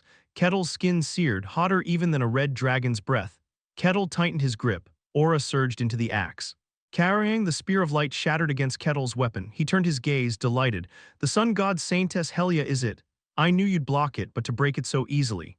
Helia muttered in disbelief, appearing at last. The weapon she had thrown was one of the sun god's relics, the Spear of Radiance, imbued with faint power of the sun itself. That he crushed it so simply rekindled her awe. Helia drew a sharp breath. Exalted radiance of the heavens, encircle me. Kaiang, a massive veil of divinity cloaked her like armor. She extended her hand. Shield embodying the sun, protect me. Kaiang, the shield of the sun formed in her left hand. Brilliant spear of heat, pierce my foe. In her right hand appeared a blazing spear. 3 relics manifested into the world. The arid desert lost even its last trace of moisture. The world began to shine bright. Had it been night, distant people would have mistaken it for the sunrise, such was its brilliance. Helia spoke softly, I'm coming. Kettle opened his arms gladly. As much as you like, Helia closed the distance in an instant. The sharp spearpoint clashed against his axe. His downward strike was blocked by the shield of the sun. Kugagagung, Helia matched Kettle head-on, holding him in place. Ignitia and Karin reinforced her with dragon tongue and spirit magic. Ooh, Kettle exclaimed, dragon tongue, spirit, divinity, 3 different powers harmonized, complementing each other, a sight of sheer beauty, and as beautiful as it was equally powerful. Even Kettle could not easily slip free. Magnificent, a worthy fight, Kettle was truly impressed, but Helia had no such room for admiration. How? She was now clad in 3 relics of the sun god, and not ordinary relics either. These were special-grade relics once wielded by the sun god himself. With such artifacts, even a demon king's general could be withstood. Moreover, 2 hero-class allies, Ignitia and Karin, were aiding her, pressing Kettle. By all logic, they held every advantage, yet it was still hard. No, even holding him back was nearly impossible. Each swing of his aura could split worlds and shatter divinity. The slightest lapse and her relics would break. Huok, Helia barely managed to block with her shield. She should have been leading the assault while the others attacked, but there was no chance. Karin and Ignitia too looked panicked, forced only to defend her. How should I respond? As he parried their defense, Kettle pondered. The simplest answer was to draw upon his aura. With its overwhelming superiority, it would be trivial, but how boring would that be? To counter earnest warriors with a cheat, he was no such childish adult. After brief thought, Kettle chose mystery with mystery. He began to chant. I summon thee, bearer of primeval purity, I summon thee. Burner of deepest darkness. What? Karin's eyes widened. Kettle continued. Come forth, horned one of pure flames, Piego. Flames formed a gate. From it a blazing bull emerged, the highest flame spirit, Piego. He had summoned his contracted spirit. Piego flailed in shock. Wait, what? Spirit king and a holy dragon? Piego, I ask of you, Kettle grinned. Hold off the spirit king of wind for a while. You, Piego panicked. But Kettle was still his contractor. Flames surged at Minerva. Minerva waved in alarm to deflect them. Piego, what are you doing? I'm sorry, Lady Minerva, Piego wept as he unleashed his power. Minerva was a spirit king. Piego was a high spirit. Their power gap was overwhelming. In moments, Piego's body was torn apart, but the time he bought was enough. With Minerva's support gone, Helia was overwhelmed. Ignitia shouted in alarm. Letter 16CA, letter 166, letter 16B7, letter 16C3, letter 166, letter 16C3, letter 166. O world, crush him.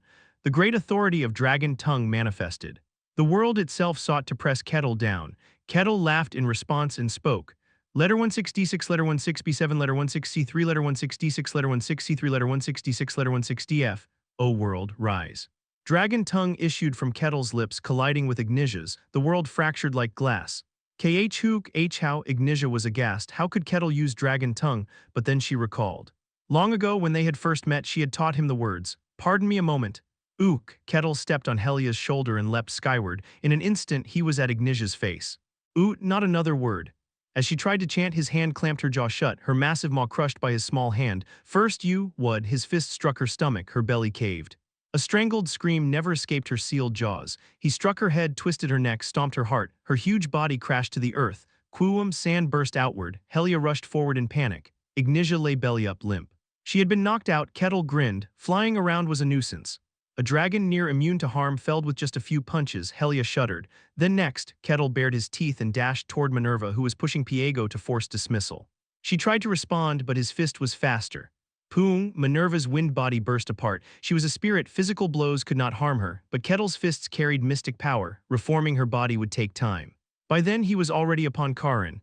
Emmin, sleep. He lightly struck her head, her body crumpled like a puppet with cut strings. Helia gaped. Within minutes, 2 hero classes had been subdued. Kettle smiled at her. Now it's just you then. The beast-like gleam in his eyes made Helia's skin crawl. Chapter 379, The Story After, Part 11. Side Story 11, Ha! Helia let out a small sigh. Even with the support of Ignitia and Karin, 2 mighty hero-class fighters, she had been pushed back. Now left alone, there was no chance of victory, yet she did not retreat. Instead, she strode forward with pride. Kettle's eyes gleamed with interest. Looks like you're glad. To be honest, I was curious myself just how much of my full strength could reach you. Helia raised her hand high toward the heavens in prayer. O sun, descend upon me. And then the light of the sun descended upon her. Kettle reflexively shielded his eyes as radiant brilliance fell upon the earth so bright it disrupted his vision. Oh, Kettle gave an admiring sound. The sun has descended upon you, you've grown stronger. The power of the sun, that divinity itself now resided within Helia's body. Fierce heat and searing light began to burn the world. The ground melted, the air roiled, and even the moisture beyond the desert began to evaporate. It was truly the power of a god. Naturally, Helia could not bear it fully. Even simply receiving that power brought her pain, her teeth clenched against the strain. This is not something I can do lightly, at most 1 minute. A time limit, 1 minute for this ultimate technique. The countermeasure was simple. Just avoid it. It was basically a self-detonating technique engulfing her entire body in flames. There was no rational reason to humor it, but Kettle had no reason to follow common sense. He spread his arms wide in welcome. Come, thank you, Kuwang. Helia charged, spear gripped tightly, thrusting with ferocity. Kettle twisted his body to evade, ki-eyeing. Everything within the spear's range was pierced by light, burning and melting for dozens of kilometers beyond. Hot enough? Kettle laughed. Yet the heat was not negligible. Enshrouding himself in aura, he swung his axe. Helia raised her shield. Boom! The clash of heat and force sent shockwaves surging outward, making forests beyond the desert tremble and kindle sparks. The spear aimed for Kettle's body. Kettle dodged and blocked. He countered with a kick against her shield. Neither side yielded an even struggle. But that meant the one pressured was Helia. Her power had a strict time limit. Urgency showed in her eyes. Kuwang, she tightened her grip on the spear, pressure swelling until the air itself was pushed aside. She was about to unleash a great technique. Quickly grasping the threat, Kettle readied himself defensively. Hup, Helia drove her spear in a storm of thrusts. Once, twice, again and again, time itself seemed compressed as she unleashed hundreds of strikes. Kagagagagagagak, hundreds of rays pierced the world all at once. Sand melted into glass. To any stranger arriving here, this was no longer a desert. It was a strange, forbidden land. Everything turned into glass. Huff, Helia gasped, breath ragged. The burden of unleashing such a finishing move was immense, leaving her wide open. Sharp enough. Amid the glassy wasteland, Kettle appeared unscathed. Despite the deadly strike, no wound marred him. He smiled broadly, extending his hand. Helia tried to pull away, but drained of strength, she could not resist. He seized her by the neck and slammed her down. Kuwang, erg, Helia crashed into the ground. Her trembling hands slowly fell as the sun's power drained away from her body. Time was up. With a hollow expression, Helia muttered. In the end, nothing worked. Even after risking everything on a suicidal technique, she had not defeated Kettle. In truth, had Kettle stepped back, she would only have destroyed herself.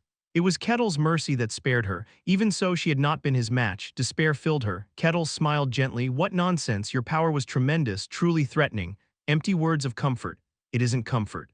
Look, Kettle lifted his face. Helia's eyes widened. A burn mark was on his cheek. It wasn't large nor severe, and with his regeneration it was already fading. But it was undeniably a wound. She had scarred the invincible monster. That alone filled her with unspeakable satisfaction. I'm satisfied, then I shall rest now. Rest well, it was enjoyable. Helia's head slumped. She had fainted from the divine strain. Kettle chuckled. He had enjoyed it greatly.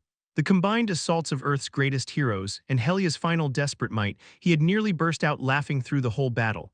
As expected, Helia is formidable. Helia was on another level, 2 or 3 steps beyond Ignitia or Karin. Though the wound was gone, she had succeeded in injuring him.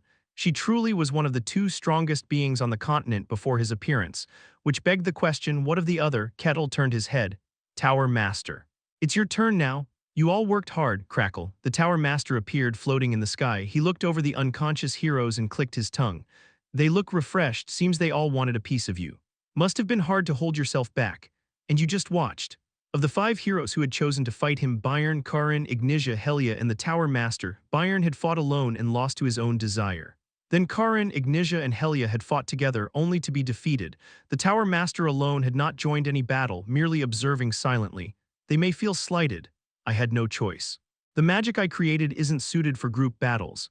his flame-like eyes fixed on Kettle. "Shall we move elsewhere?" "All right." They shifted to a distant place. The Tower Master then spoke. "I have created magic, Kettle. My own great magic. Care to see it?" "As much as you like," Kettle grinned. The Tower Master snapped his fingers. Chwararak, countless magic circles unfolded, overlapping until they blanketed the world. Kettle exclaimed in awe. Oh, he had discussed magic with the Tower Master during his time at the tower, amassing knowledge. His own hunger for learning was vast, and in terms of knowledge he rivaled most mages, yet even he could not comprehend it. Not a single circle, nor even a fragment of one could he decipher, nor could any mage in this world, even the Tower Master's disciples. Such was the level of these high-dimensional formations. The Tower Master clenched his fist. Be fixed, thud, and at last the world stopped. Kettle's eyes widened. The world itself remained unchanged. Wind still blew, sand still scattered, mysteries still flowed. But within a certain radius around them, all was fixed in place.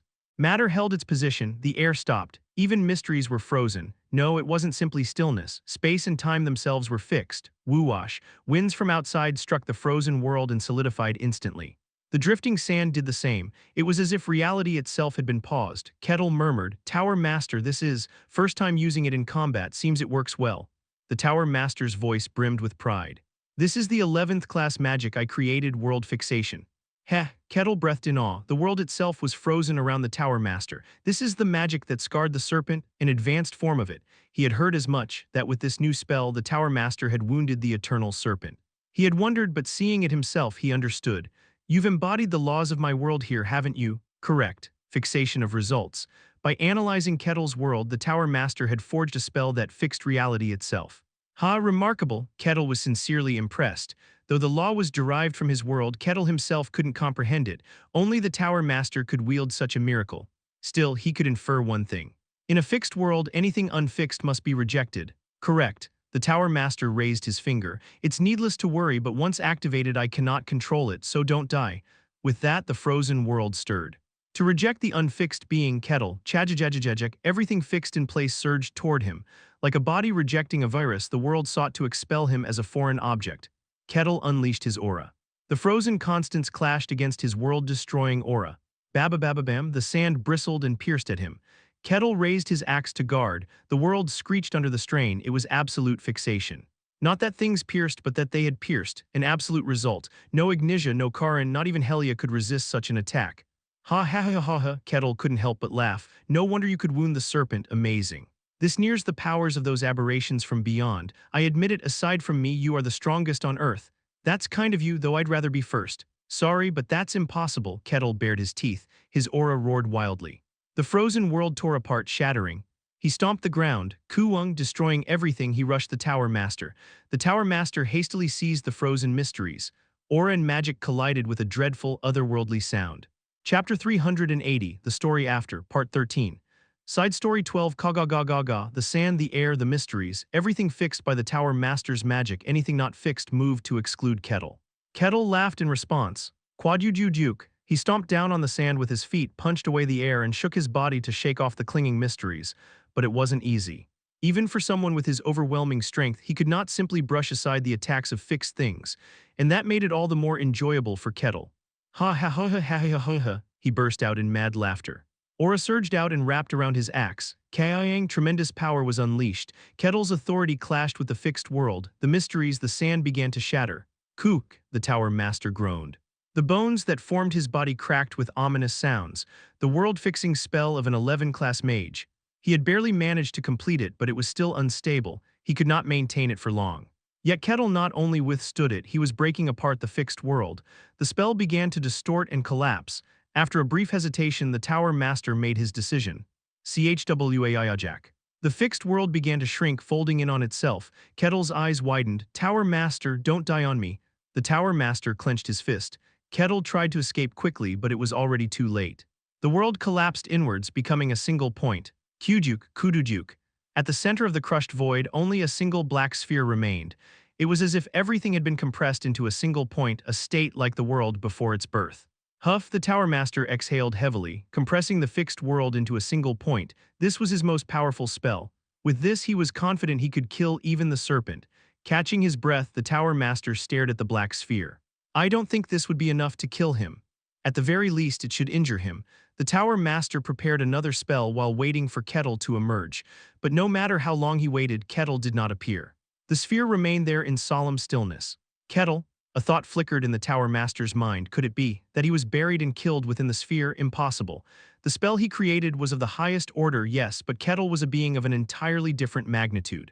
There was no way he could die to just this, and yet Kettle did not appear. Unease crept in as the Tower Master prepared to dispel the magic. Jgeok, cracks began to spread across the sphere. They spread in an instant, covering every part of it. Then Kwaoyang, the sphere shattered. The aftermath distorted the nearby space and time itself. The Tower Master hastily threw up defenses, but they broke instantly, spreading cracks through the bones of his body. Kook ha ha ha ha ha, Kettle emerged with roaring laughter. Not a single scratch marred his body. In a flash, he grabbed the Tower Master's shoulder and slammed him into the ground. Then he raised his massive axe and struck down. Kuwang. The earth collapsed. The Tower Master groaned. The axe had buried itself right beside his head. Kettle laughed as he put the axe away. That was fun. It took me a little while to analyze the internal structure. Analyze, you say? You had enough leisure for that. You didn't take a single wound. No, it was extremely powerful. I didn't use my authority, but it was enough to draw out my full strength. He had to gather all his aura, protect his body, and concentrate everything into his axe just to escape. His answer made the Tower Master smile with satisfaction as he laid his head back on the ground. So that's my limit. A little disappointing, but this will have to be enough. It is our defeat. The 5 heroes had fought, but they had not managed to inflict a single proper wound before losing. It was not surprising. Considering Kettle's strength, the outcome was inevitable. The Tower Master calmly acknowledged defeat. Kettle grinned and extended a hand. I enjoyed myself as well. If we have another chance, let's duel again. I'd like that, though I doubt the others will agree. The Tower Master chuckled as he clasped his hand. After the battle, another year passed. The world had nearly stabilized. People finally began to believe it was all truly over. Thanks to countless hero-class warriors working together to rebuild, the surface had been restored back to its state before the war. No, even beyond that. The rebuilding had advanced countless magics, technologies, and artifacts, which in turn enriched everyday life. As a result, people now lived in a more advanced and prosperous world than ever before. The Renaissance of recovery. That is how this time would be remembered in the distant future. And in that world at last, it's done. The High Elf Arkamis achieved her goal. Wow Woo, her long brown hair, reaching down to her ankles, swayed as her golden eyes shone with excitement and joy. The alchemist High Elf Arkamis, she threw her hands up high. It's done, I did it. Unable to contain her happiness, she ran out of her chamber and climbed up the world tree where Karin was resting at the top. Karin looked at her with a puzzled face. Arkamis, what is it? My queen, it's done, what is done? My purpose? Surely not. Karin's pupils widened. Arkamis nodded with a radiant smile. I've finally achieved the goal of my life outside the sanctuary. I can now bear children. High elves did not have the concept of community. They were born already grown through the world tree. They required no one's help, existing wholly alone. Thus, they never needed others. They had never formed communities, nor could they understand them. But Arkamis was different. She longed for interaction. She wanted to join a community. She wanted friends, she wanted companions, she wanted family. And she wanted to bear a child. The first 3 might be possible, but the last was impossible. High elves, born from the world tree, were fundamentally incapable of carrying children. So she left the sanctuary to solve the impossible, and she finally found the possibility. The existence of an alien being, Nano, rainbow-hued dust with the power of the Philosopher's Stone, capable of replacing all things. With that, there was hope. After years of research, she finally succeeded. How did you do it? I modeled mammalian reproductive organs. I tried implanting them into my body, but since the structures were different, it didn't take well. So I redesigned it to suit a high elf's form. Right. Karin grimaced at the unexpectedly explicit explanation, but Arkamis continued excitedly. But as you know, high elves don't have such functions, right? So I had to create it entirely from scratch. It was a nightmare, thousands of experiments and failures, but in the end, she had achieved her dream. Now she had a body capable of bearing children. Arkamis's face shone with joy. Karin smiled warmly. Congratulations, Arkamis, you finally realized your wish. Knowing how hard she had worked, Karin congratulated her sincerely. Arkamis smiled back. Thank you, my queen. So, what will you do now? To have a child, she could not do it alone. She needed a partner, and Karin knew exactly who Arkamis had in mind. You intend to go find him? Yes, Arkamis stammered. I suppose I must. And how do you plan to approach it? Arkamis was at a loss. How could she say it to Kettle? I want to have your child. That was far too blunt. She could never bring herself to say such a thing. She had fulfilled her dream, but that dream had now become another wall to face. What should I do, even if you ask me? Karin, too, had lived long as a high elf, but she had never felt love. She couldn't advise Arkamis on such matters. Haven't you read many human novels? Perhaps they might offer guidance. Tried that before, actually, it didn't work out. When Kettle had visited the sanctuary, she had tried copying gestures from romance novels, but it had led nowhere. The two sank into deep thought, then Karin suddenly spoke. I don't think I can help much, I'm a high elf like you after all. That's true, but you do have a human friend, don't you? Ah, Arkamis' head shot up. During her time outside the sanctuary, she had been helped by the Akasha family. Their matriarch Malna Akasha, surely she would know what to do. Arkamis jumped to her feet. Thank you, you're the best, my queen. I'll be going outside for a bit. Very well, I hope you succeed. Karin smiled gently, watching her leave. Karin murmured, Kettle then, a high elf bearing a human child. That would threaten the high elves' purity, overturning their society. Normally, she would have congratulated her but also felt unease, but if the father was Kettle, the story was different. The god who walked the earth, no stronger than a god. The one who defeated the demon king and destroyed the twisted one. If he became kin to the high elves, nothing could be better. Their collective power would rise greatly. As queen, leading the elves, she had no reason to oppose it. In fact, it would allow them to push back hard against those in the continent who sought to enslave them. It was something to be welcomed with open arms. The only issue was that it sounded opportunistic. Karin muttered as though making excuses. She truly loves him, so it's a good thing anyway. Whatever happened, she needed to prepare. She summoned a knight. Build a grand and comfortable mansion in the forest a little away from the village. Clear out the entire surrounding woods as well. Don't ask why. Why yes, understood. The knight, startled, nodded quickly. Chapter 381, the story after 13. Side story 13, Arkamis headed straight to the Akasha family of the Denayan kingdom. Malna welcomed her with a bright smile. Arkamis, it's been a while. It has, Malna. Will you come in? Arkamis took Malna's hand. The two sat facing each other in the reception room and chatted about this and that. Arkamis asked with a smile. You seem to be doing well, so do you, Arkamis. You look bright. Did something good happen? There did, Arkamis spoke proudly. Hearing her story, Malna's eyes widened. My goodness, you finally did it. Congratulations. Arkamis had always wanted to start a family and have a child. Knowing how much she had wished for it, Malna sincerely congratulated her. Arkamis scratched her head sheepishly. Hee, thanks, then. Is the partner perhaps Kettle? For now, that's what I'm thinking. I see. Of course, there was no one else Arkamis could mean besides Kettle. Still, it felt strange in some way. After all, Kettle was practically a god incarnate in the present world. Good luck. Is that the message you came to deliver? No, actually, I wanted to ask something. Arkamis lowered her voice as if afraid someone might overhear. I want to become family with Kettle. How do I do that? Do you know of a way to approach him, to share such feelings? I'm a high elf, so I don't really have that sort of emotional exchange, but you're human, right? You must have some experience. Could you give me advice? Malna froze for a moment. In that regard, I don't really have experience myself. Though she was a woman in her prime, she led her family.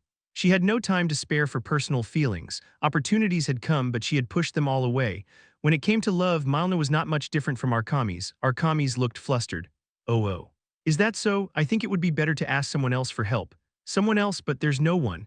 Her circle of bonds was painfully small. She had been an outcast among the elves, and among humans she was still an outsider. The only real connections she had were Malna and Karin. Malna and Karin put their heads together, deep in thought. Since you're beautiful, why not use that? Objectively speaking, Arkamis was extremely beautiful.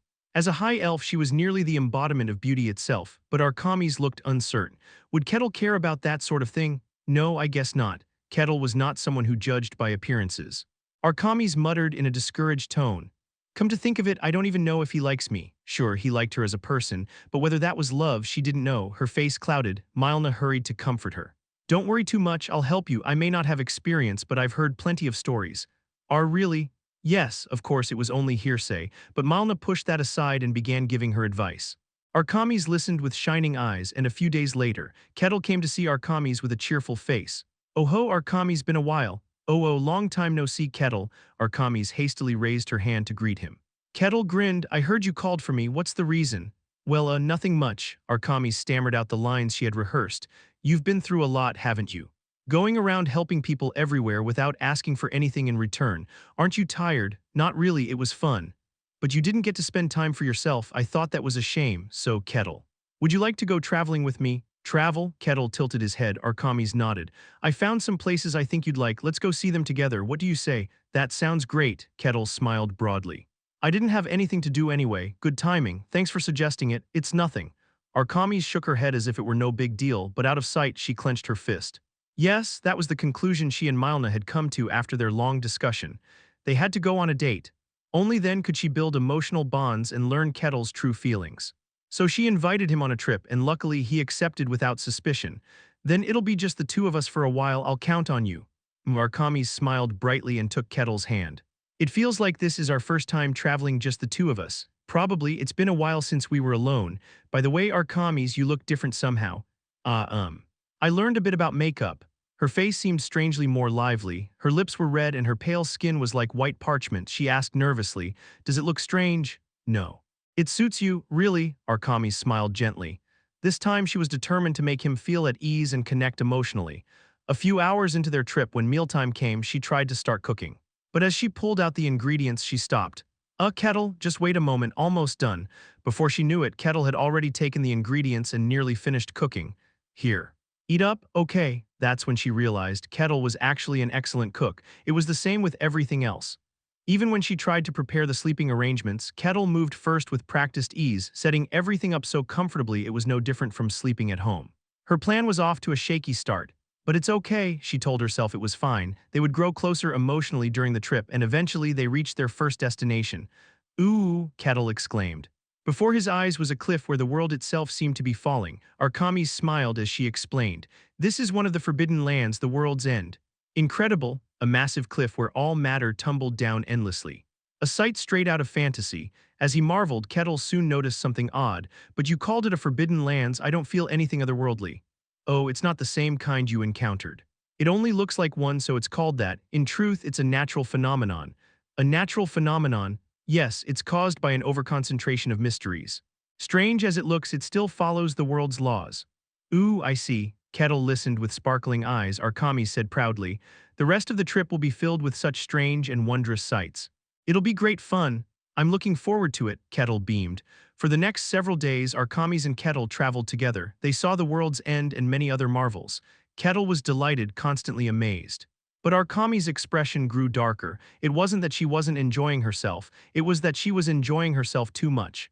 "This isn't a date, is it?" It felt just like traveling with a friend. There was no deep emotional exchange at all. Should I try being more forward? But she had no idea how. As she agonized, a thought struck her. Do I even like him? She wanted a child. For that she needed a partner, and Kettle was the best candidate. But was that all? Did she really like him? As she wrestled with her feelings, Kettle handed her something. "Ah, it's cold." She flinched in surprise. Kettle looked apologetic. "Ah, sorry, didn't mean to startle you." What is it?" "Ice cream." "Ice cream." I got a useful artifact from the Tower Lord. An artifact that lowered the surrounding temperature below freezing. Using it, Kettle had made ice cream, a sort of fruit sherbet. Oh, thanks, but why? Why give her ice cream all of a sudden?" Kettle answered with a smile. "Lately, you've seemed low on energy." She had been lost in her own emotional turmoil, and it showed.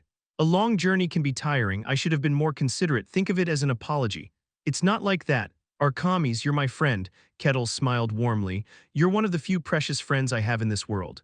Your worries are my worries, so if you ever feel troubled, don't hesitate to tell me. I'll do everything I can to help."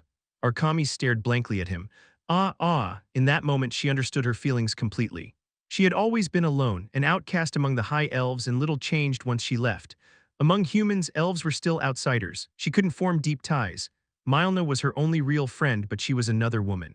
She couldn't give her children, nor could she fully support her with the burden of the Akasha family, but Kettle was different. Kettle, too, was an outsider. Arkamis, the high elf cast out among elves, trying to live among humans. Kettle, emerging from the forbidden lands, trying to belong to the world. Living beings are drawn to those in the same plight, and more than that, he had always been her strength. He had supported her, stood by her, risked his life to protect her from demons. He always smiled and steadied her when she faltered. She finally understood her feelings completely. Arkamis' eyes softened. She took a bite of the ice cream. "How is it?" "It's delicious." "That's a relief. I wasn't sure how it would turn out since it was my first time making it." Kettle sighed in relief. Arkamis finished the ice cream, then quietly said, "Kettle, what is it?" "I have something to tell you." Her voice rang out, filled with resolve. Chapter 382, The Story After 14, Side Story 14. Ooh. Kettle let out an exclamation as he stepped into the house. It was a home of refined luxury, elegant yet restrained in beauty. This house stood in the middle of a forest, a little apart from the elves' sanctuary. Was there a house like this before? I don't recall seeing it. Probably built recently. Arkamis frowned slightly as she looked at the enormous bed placed at the center of the house. The bed was lavishly decorated, dyed in passionate colors hardly fitting for elves, and so large that 5 grown men could lie on it side by side without trouble. Your Majesty, isn't this a bit too blatant? She clicked her tongue, already guessing what Queen Karin had in mind. The thought alone made her flush, but since Karin's intentions aligned with her own wish, she chose to accept it. Fine. Let's do this, Arkamis clenched her fist. Then, Arkamis, you said you had something to tell me. Before that, why don't we share a drink? She pulled a bottle of wine from the cellar and shook it lightly. Kettle grinned. That sounds good. They poured the wine into glasses with light snacks. Kettle took in the aroma and sipped, then sighed in admiration. This is excellent wine. Of all the wines he had tasted, this one was in a different league. Arkamis proudly explained. This is the High Elves' secret vintage, a 1,000-year-old wine brewed to commemorate the birth of a child beneath the world tree. Am I really allowed to drink something like that? If it weren't for you, the world tree would have burned to ashes. Drink as much as you like. Then I won't hold back. Kettle happily sipped the wine, and soon their idle talk began. Kettle, what do you think of this world? It's delightful, Kettle answered at once. Immensely delightful, truly. To me, this world is like a jewel. What delights you most? Its variety, above all, discovering new things I once longed to see. The fairies' sanctuary, the human kingdoms, the dungeons, the elves' sanctuary. The mage tower, the dwarves' mines. To see all these fantastical sights with his own eyes was a joy beyond compare. And learning new things also brings me joy. Studying magic, researching alchemy, honing swordsmanship, understanding dungeons, grasping the concepts of mysteries, all of it was incomparable happiness to him. Meeting new people is another joy. Lord of the Barkan territory, Swordmaster Kane, Merchant Guildmaster Milna, High Elf Arkamis. Hearing her name, Arkamis smiled in satisfaction. Above all, what pleases me most is that you all accepted me. Accepted you? What do you mean? As you know, I am an outsider, a being of the Forbidden Lands. He was a barbarian of the White Snow Plains, a being shunned and rejected by the world. Or rather, if that were all, it wouldn't be so bad. The Forbidden Lands' denizens still belonged to this universe, so at worst they were foreign but not completely alien. But he was a human from Earth.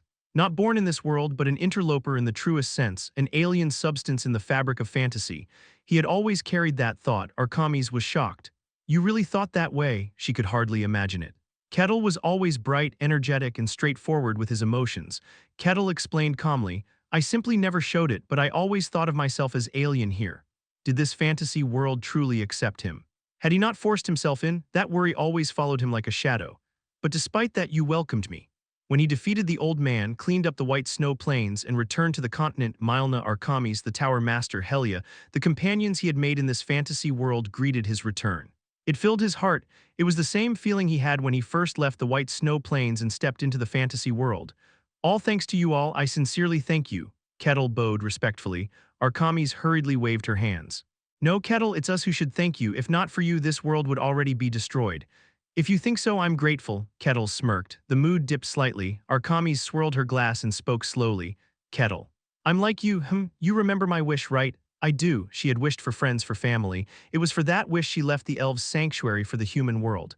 I was a mutant among high elves. To them who felt no bonds, I was an anomaly. No one understood her. Only Queen Karin accepted her, though even she did not truly understand, merely treated her like a child needing care. For Arkamis, that was unbearable. The sanctuary was a prison to her, that's why she fled to the continent. But even there, I couldn't achieve my goal. To the people of the continent, she was still a high elf, an ethereal, mythical being. They might talk with her but never form true bonds. Milna is the closest thing to a friend, but she bears the weight of her family. She might see me as a friend, but it never became a strong bond. In the end, she realized something. To fill her emptiness, friends weren't enough. She needed family, a child, and for that she wanted Kettle. Yet she couldn't bring herself to say it outright. Kettle's quiet listening felt heavy. Flustered, she quickly changed the subject. Kettle, how about you? Did you find that kind of fulfillment among the barbarians of the White Snow Plains? Well, Kettle's expression turned uncertain. At first, I was an outsider. They were wary and kept me at a distance. But over time, I became one of them. Before I knew it, they trusted and followed me. He became their chieftain. I had responsibility as their leader, but that was all. I never felt bonds of affection. I never felt like I had a family. I see, Arkamis' eyes brightened. If that was true, then she could become his first family. She was about to finally broach the subject when Kettle spoke. Well, there were physical relations, of course. That place is a frozen wasteland. Survival is harsh. To endure, the tribe needed to increase its numbers. Among the White Snow Plains barbarians, physical intimacy was not unusual. It was a necessity for survival.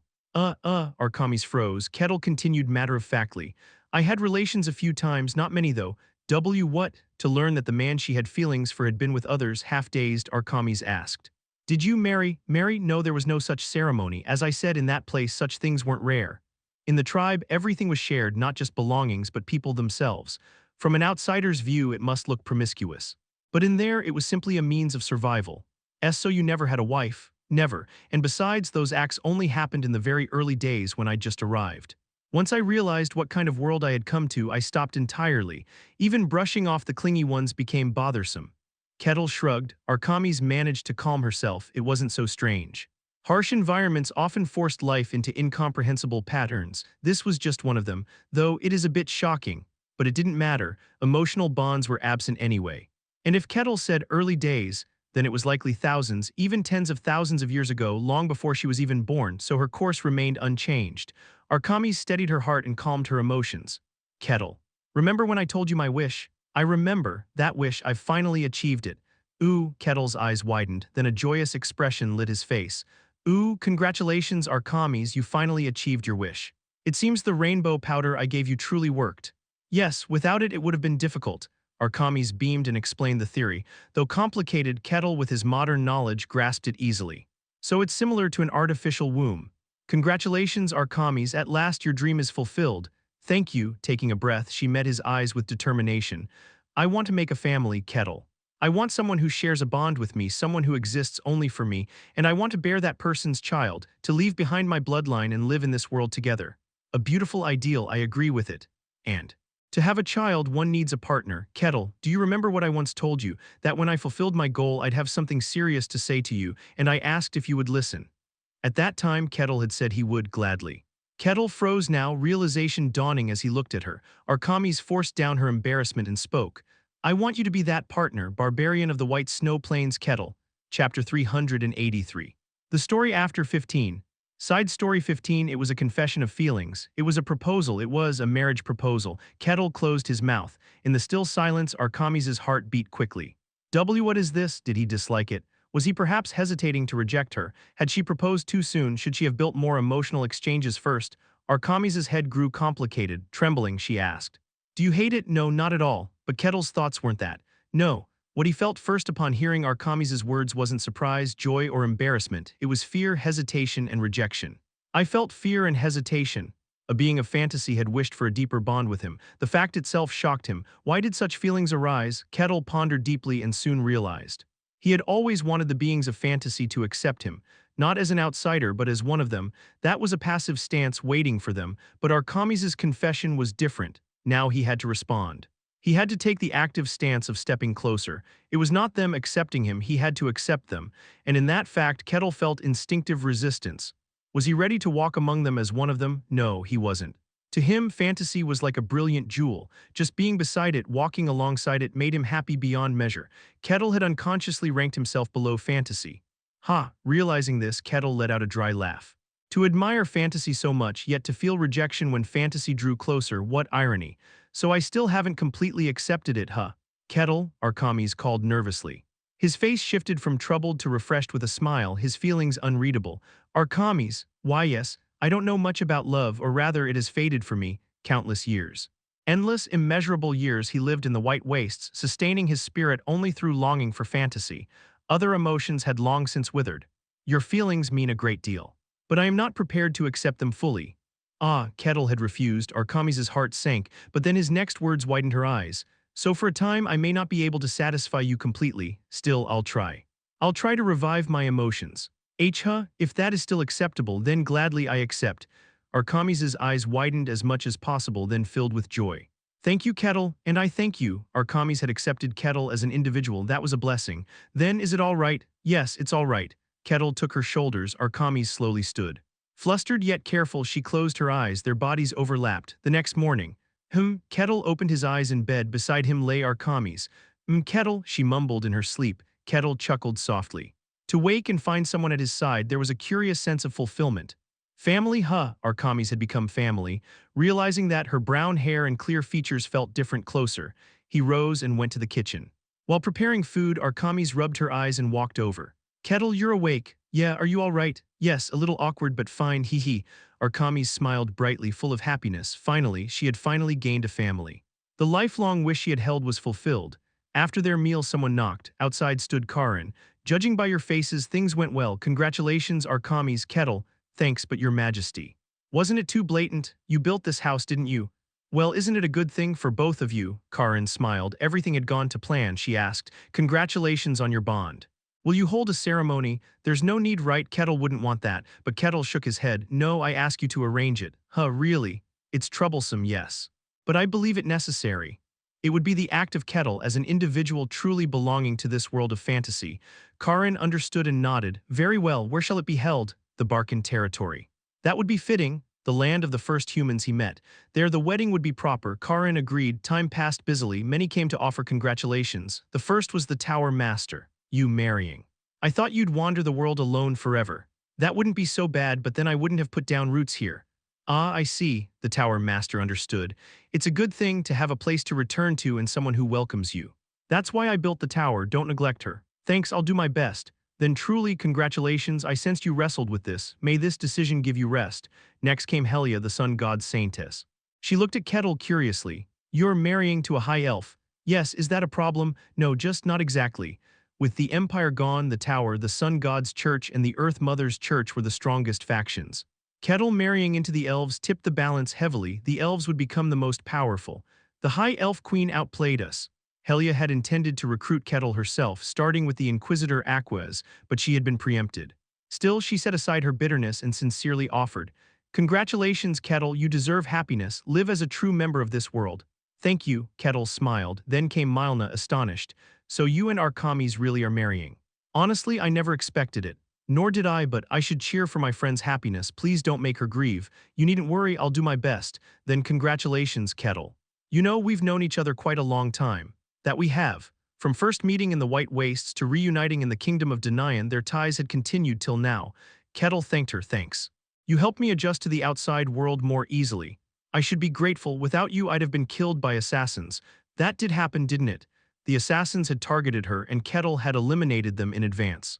Otherwise, she wouldn't be here. It felt like long ago. They both laughed. Then, let's continue to be good friends. She bowed and left. Unexpectedly, the next was Aline. Kettle's eyes widened. Aline. It has been a while, Kettle.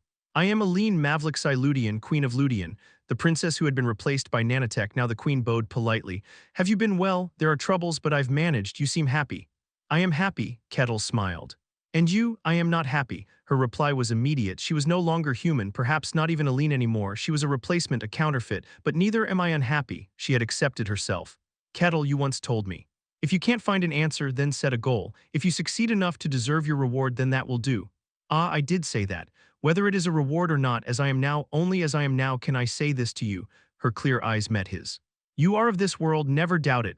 Kettle was struck silent. A princess no longer human affirmed his existence. It gave him a strange feeling. He finally said, Thank you. I will remember it. May you be happy. She bowed and left. Others followed. The first elf he met, Marsilia, the thief and paladin from his first party, Sister Hyes, Swordmaster Kane, and many others.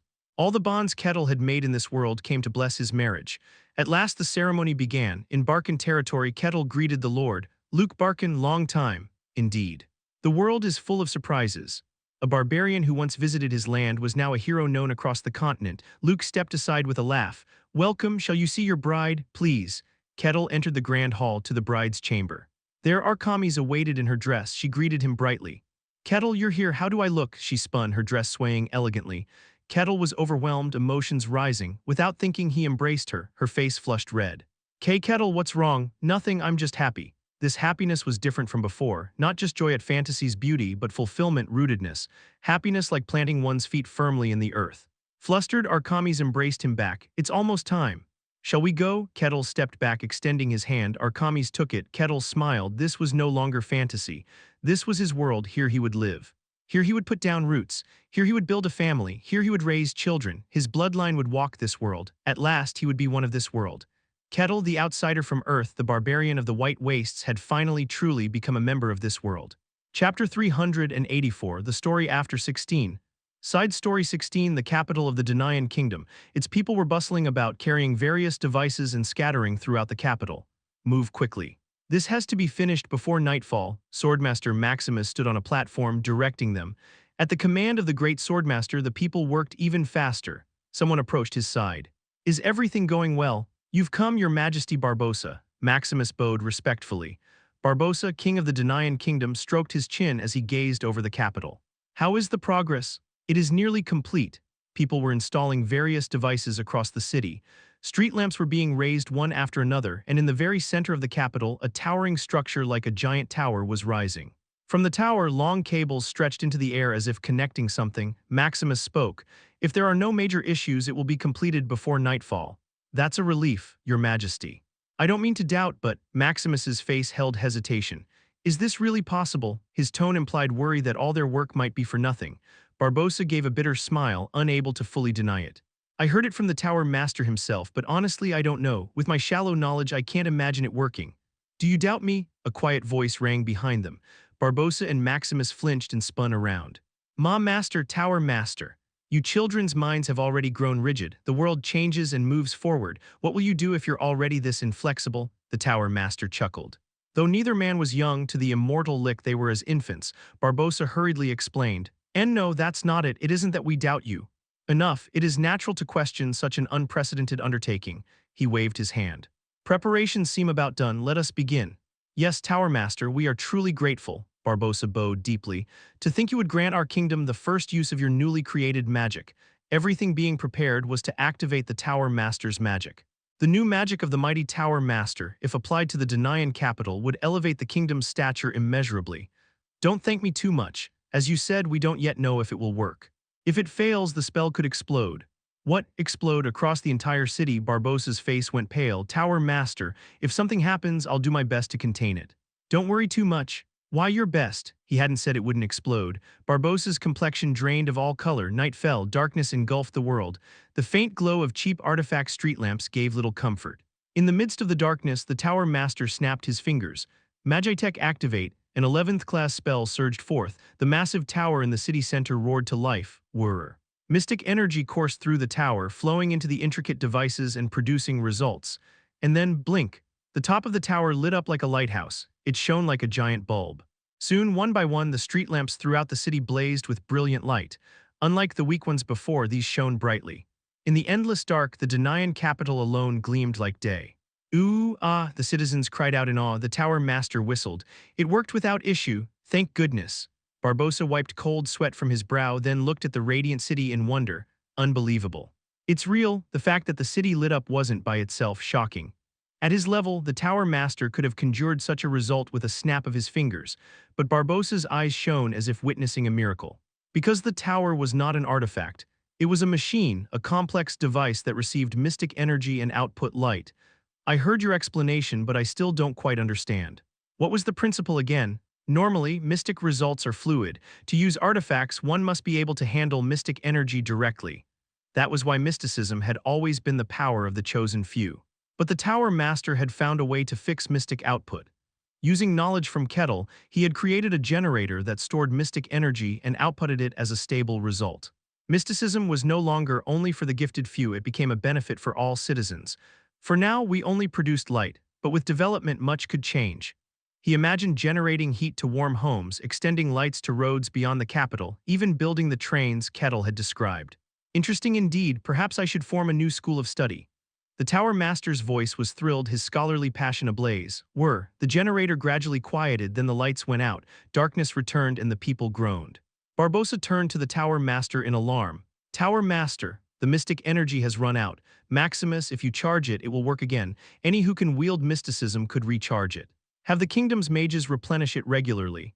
Yes. Maximus nodded, channeled mystic energy, and the city lit again. The crowd gasped in wonder. The Tower Master, however, muttered calculations. The conversion efficiency is poor. I'll need to improve storage methods. Then a voice called from behind. So this is it? The Tower Master turned with a smile. You actually came. I doubted you'd bother despite sending word. How could I miss something this fun? Kettle grinned. Good to see you, Tower Master. King Barbossa, Maximus. Lord Kettle, you've come. Barbossa and Maximus bowed deeply. Where once they might have been wary, now they treated him like a god, for he was one. Citizens, realizing who had arrived, also bowed with reverence. Kettle answered their awe with a smile, filling them with emotion. He gazed at the central tower. So that's your generator? Yes, I combined your knowledge with my magic. It's still unstable and costly, but it works. With refinement, it will be useful. Kettle studied the tower with a peculiar look. The technology of Earth was seeping into this world. Though he despised Earth, his mood wasn't unpleasant. Feels like steampunk, the fusion of magic and science, a fantasy genre in itself. He had no reason to reject it. And what will you do next? First, improve efficiency. For now, it can only power simple devices. Then form a new school to train mages in this field. He envisioned nurturing mages, spreading them across the continent, and advancing the technology. Unlike normal magic, magitech requires no innate talent, only understanding of theory. That will open doors to countless new minds. You seem happy, that's good. How could I not be? A new form of magic has been born.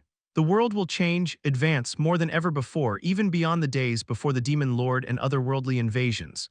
Magitech was that significant. The Tower Master turned to Kettle.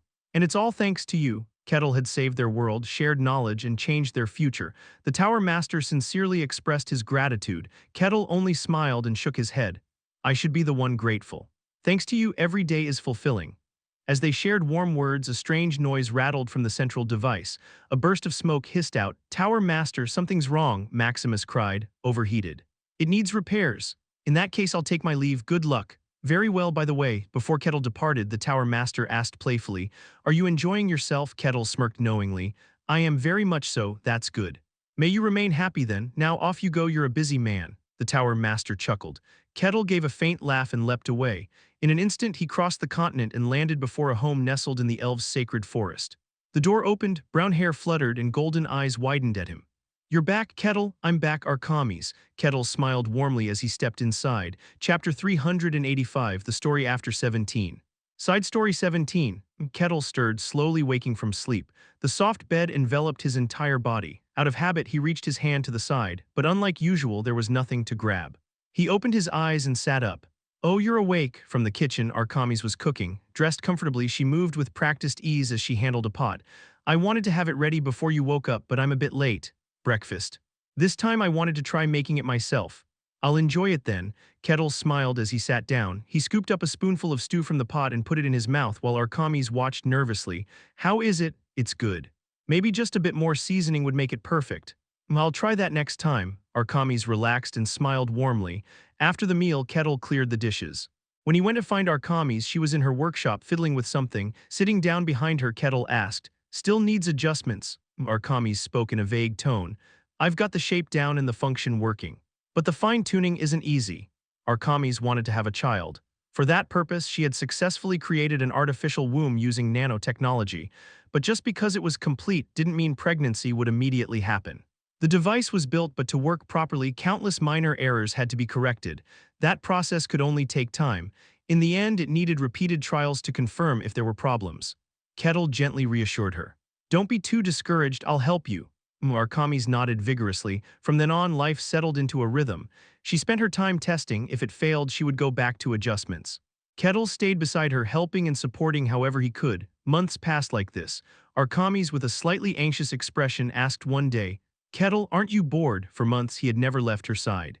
The Kettle she knew loved freedom and travel, knowing that she couldn't help but worry he might feel trapped. But Kettle truly didn't mind. Doesn't really bother me. Really? Actually, I feel quite comfortable. It wasn't an empty answer. For the first time in ages, he was simply resting, spending days lounging at home, helping Arkamis and being with her. The restless tension that had always filled his head gradually faded away.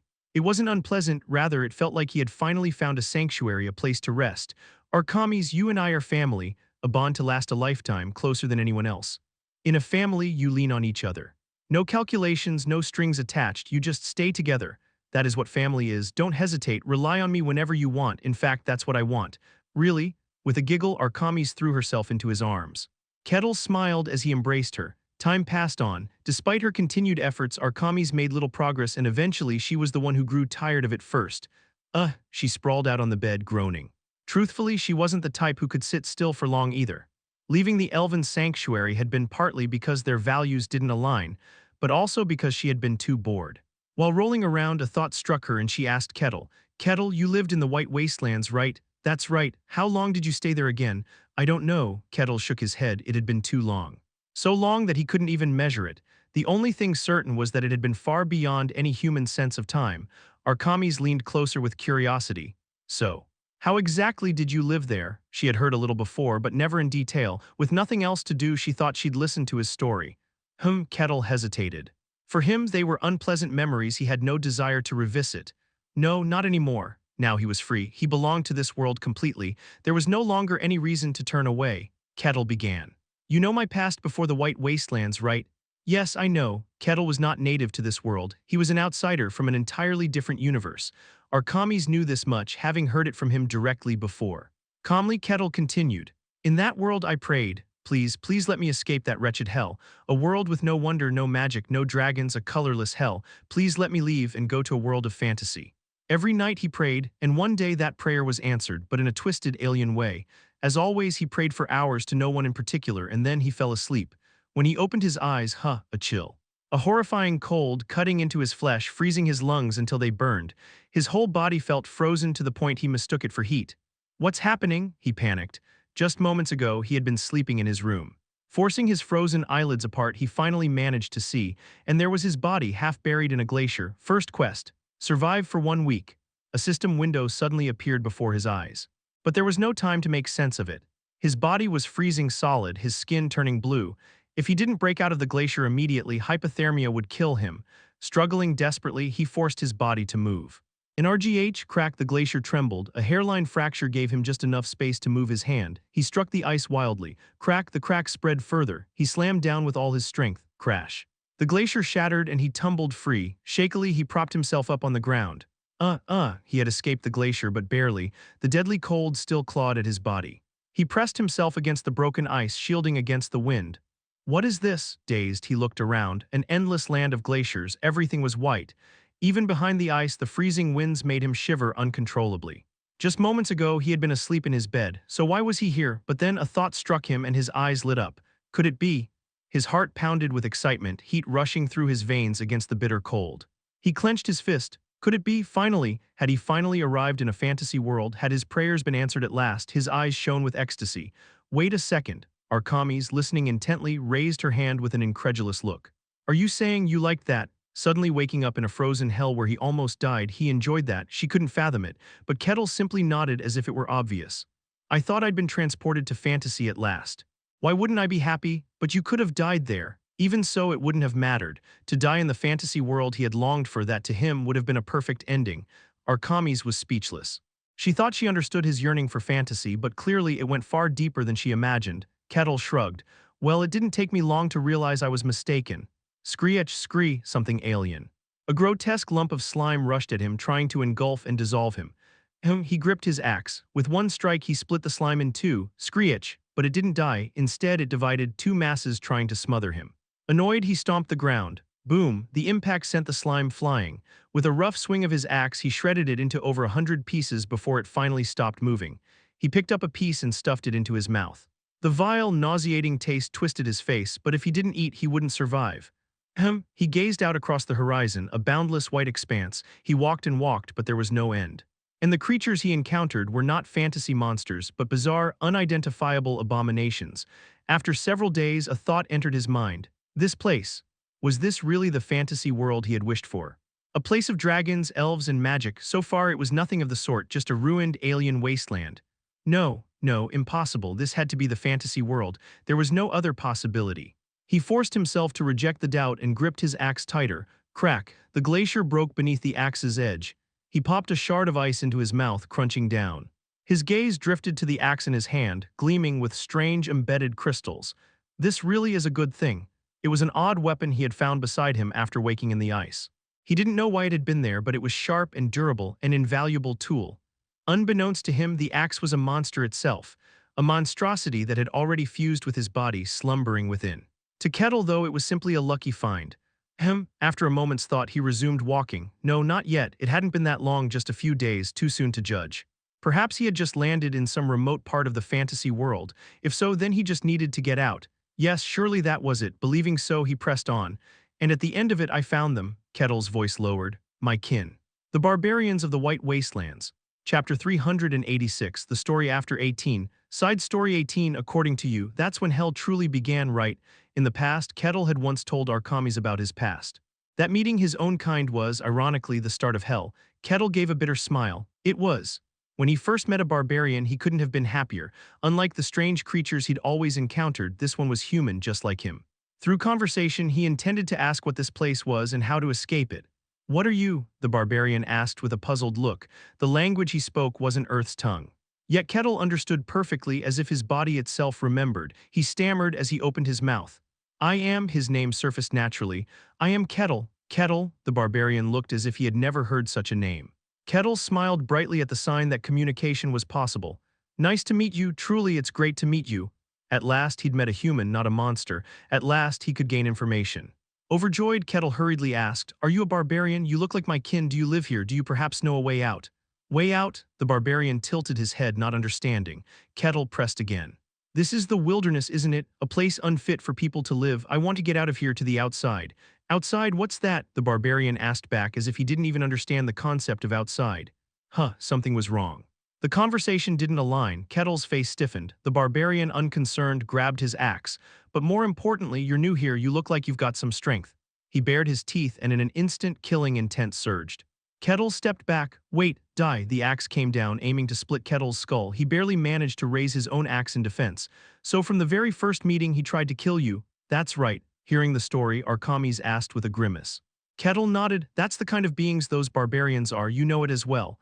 "I did know, but hearing it from you directly makes it feel strange." To continue, "Yes, I defeated him."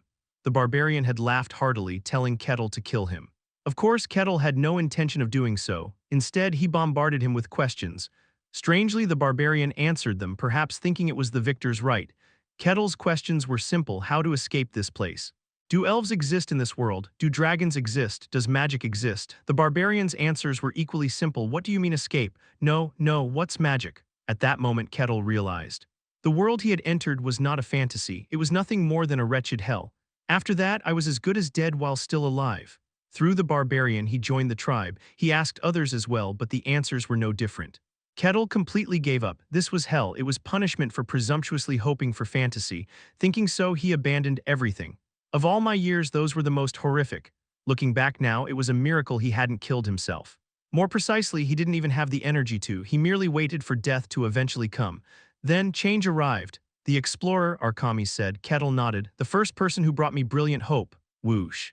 The wind blew, sharp, murderous wind that cut flesh and tore lungs. Kettle accepted it all with a blank face, like a sinner inflicting punishment on himself. Behind him, a barbarian approached, the same one Kettle had first met.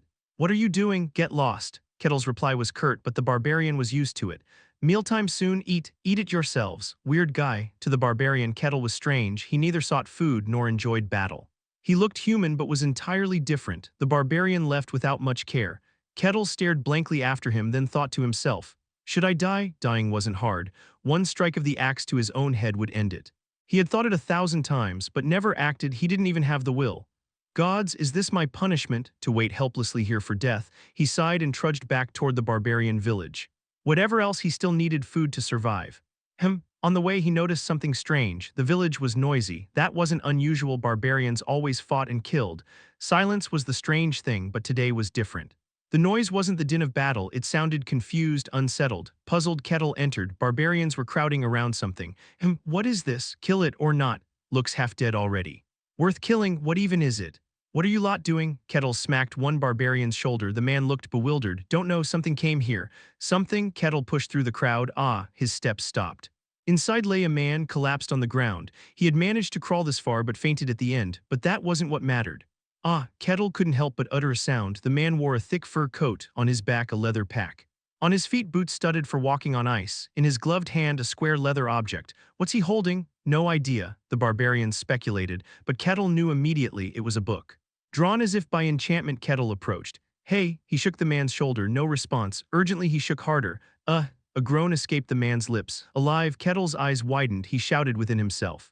He declared to the barbarians, "This man is mine, don't touch him." They protested, furious at his attempt to hoard a thing all for himself. Kettle's answer was simple: "If you've got complaints, come at me. I'll hack off every limb and keep you alive, feeding you gruel forever." At that threat, the barbarians fell silent. Death didn't frighten them, but being left helpless, bedridden, that terrified them. Thus Kettle secured the man, brought him to his hut, lit a fire, buried him under furs, fed him cooled boiled water and minced meat. He nursed him desperately, and in the end, the man awoke. Kettle let out a cry of joy, trembling. Even now, long after, he remembered that feeling. "I barely saved him, and we talked." At first, the language didn't match, so Kettle learned from him. Luckily, the man was used to teaching, and Kettle's zeal to learn was boundless.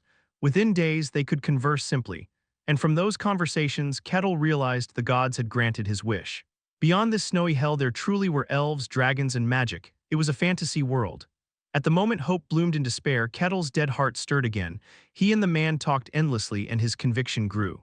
Archimedes asked what happened to him. He didn't last a month. His body had already been ruined in his journey through the White Snowfield. Surviving that long was a miracle.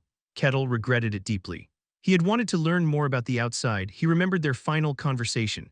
Cough, cough, the man spat blood. Kettle rushed to help him. Are you all right? Rest now. No, I won't live long anyway. Before I die, I need to pass on what I know to you. Wiping the blood, the man looked at him. Ha, to think barbarians lived in the White Snowfield. If the outside world knew, academia would be shaken, to die here unable to reveal it. What a shame. At that point, Archimedes raised her hand to stop him. Wait, Kettle, something strange. What is? You said that man didn't know there were barbarians in the White Snowfield, right? That's what he said. That's strange, because the legend of the emperor who challenged the White Snowfield and returned defeated already existed. Through that legend, the world already knew barbarians lived there. A man capable of venturing into the snowfield wouldn't be ignorant of it, so it could only mean one of two things: he was an utter fool, or he was from even further in the past. Kettle, what was his name? Carefully, Archimedes asked. Kettle answered, he called himself Abraham. Archimedes's pupils dilated. Chapter 387, the story after 19. Side story 19, Abraham, wait, seriously, that's how I remember it. Why? Is that a name you know? It is a name I know, but no, should I even say I know it? Archimedes stammered. In this world, there's an old fairy tale that's been passed down among humans since ancient times. A distant past. There was once a man, his name was Abraham. He was a truly great adventurer. He approached the mighty and terrifying legendary dragons, risked his life, and became friends with them. Thanks to Abraham, humans came to regard dragons not as mere objects of fear, but as beings of wonder and mystery. He approached the dwellers of the forest, the elves, and revealed the existence of spirits to the world. Thanks to Abraham, humans became aware of nature's mystical entities. He approached the dwellers beneath the earth. The dwarves befriended them and brought forth ores like mithril and adamantium. Thanks to Abraham, humans discovered mystical minerals. And beyond that, fairies, magic, alchemy, most of the mysteries now widely known across the continent. It was the legendary adventurer Abraham who revealed them to humanity. Had it not been for him, mankind might still be tilling the earth with bare hands and lighting fires by rubbing sticks together. The legendary adventurer bestowed endless knowledge and treasures upon mankind. Then, declaring his task complete, he returned to the mystical realm from whence he came. This is the legend of Abraham. Kettle listened to Archimedes' tale with an intrigued expression. Feels like Prometheus, the figure from Greek mythology who brought fire to mankind. This Abraham seemed to play a similar role. Such archetypal tales existed everywhere, nothing strange about that, but there was something odd. I've never heard such a story before. Well, that's because it's more like an oral folktale. Whether such a person truly existed was uncertain. Parents told it to their children, who then grew up and passed it on to their own children. That was the kind of tale it was, Archimedes swallowed. It's the kind of story you'd struggle to even find written down, and it predates the emperor by far. The legendary emperor who challenged the White Snowfield lost and revealed the existence of the barbarians within. That was mythlike, yet firmly recorded history. But Abraham left no records at all. He was a figure who existed only in fairy tales, one whom nobody believed had truly lived. Yet such a man had existed. Abraham in the end went to the White Snowfield, met Kettle, and there concluded his journey. She was, right now, conversing with someone who had met a figure of legend. Ha! Archimedes couldn't hold back a sigh.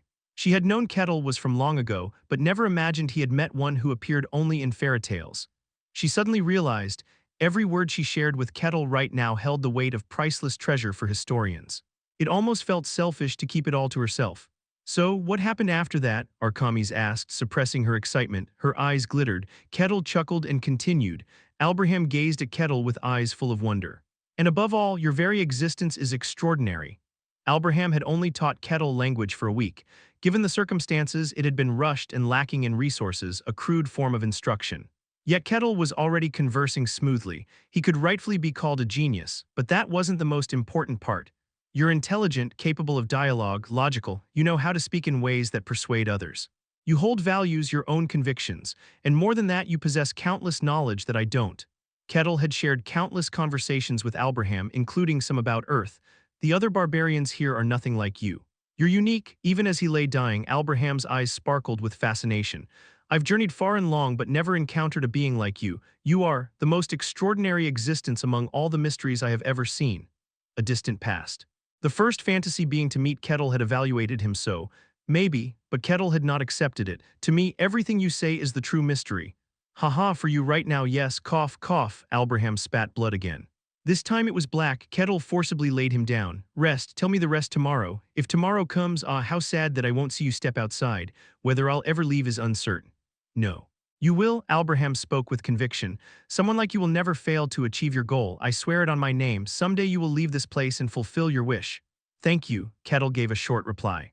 Those words fueled his resolve for a long time. And what became of Albraham after that? He died 2 days later. As per his will, I left his body and belongings somewhere in the snowfield. Ha, Archimedes sighed. The great adventurer who had met a barbarian in the White Snowfield ended his tale there. Do you still have any relics of his? No, his will was for everything to be left in the snowfield. Even if I had taken something, by now it would have rotted away. I see, Archimedes smacked her lips in regret. Kettle continued, after Albraham's death I gained purpose, escaped this accursed place, reached the realm of fantasy. He decided to pursue that. The first thing he did was walk aimlessly. The white snowfield was vast, no matter how far he went, only white stretched endlessly. He had once believed it was the entire world. But Albraham had shown him otherwise. Kettle set a goal and pushed forward for months. Eventually, he found the border between the snowfield and fantasy. But I couldn't pass through. An invisible barrier blocked him. How could it be broken? After much thought, he turned his gaze toward the quests. Fourth quest, rise to an important position in your tribe.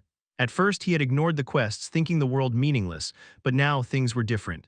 He began completing quests. He poured all his strength into them, and naturally his influence among the barbarians grew.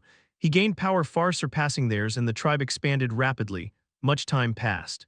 All the barbarians who had known him died, and children grew into adults. They came to follow him as their leader, and naturally he became the chieftain. The tribe had grown 100-fold from when he first joined. But with sudden growth comes conflict. At last, they encountered one of the monsters ruling the snowfield. It was the white serpent, the beginning of a cursed bond. Kettle chuckled faintly. Yuahaha, waya die, clang, clang. Weapons clashed as barbarians fought to the death. Kettle didn't care. At first he had tried to stop them to strengthen the tribe, but no matter how he beat them down, they never listened, so he gave up. He was pondering something else now. The quest isn't appearing. After expanding the tribe's territory, no new quest had shown up. Until now, clearing one quest had always caused the next to appear immediately. This had never happened before. Kettle was unsettled. What does this mean? Was he to figure it out on his own now?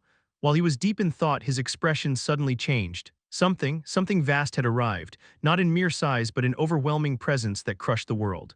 A sensation he had never felt before. His body tensed instinctively. He gripped his axe and rushed outside. And he saw it, a white serpent so huge it reached the heavens. Kettle was struck dumb with awe. The serpent's form was closer to pure fantasy than anything he had ever encountered. It flicked its tongue as it gazed down at the barbarians. So these are the insects that have been defiling my snowfield.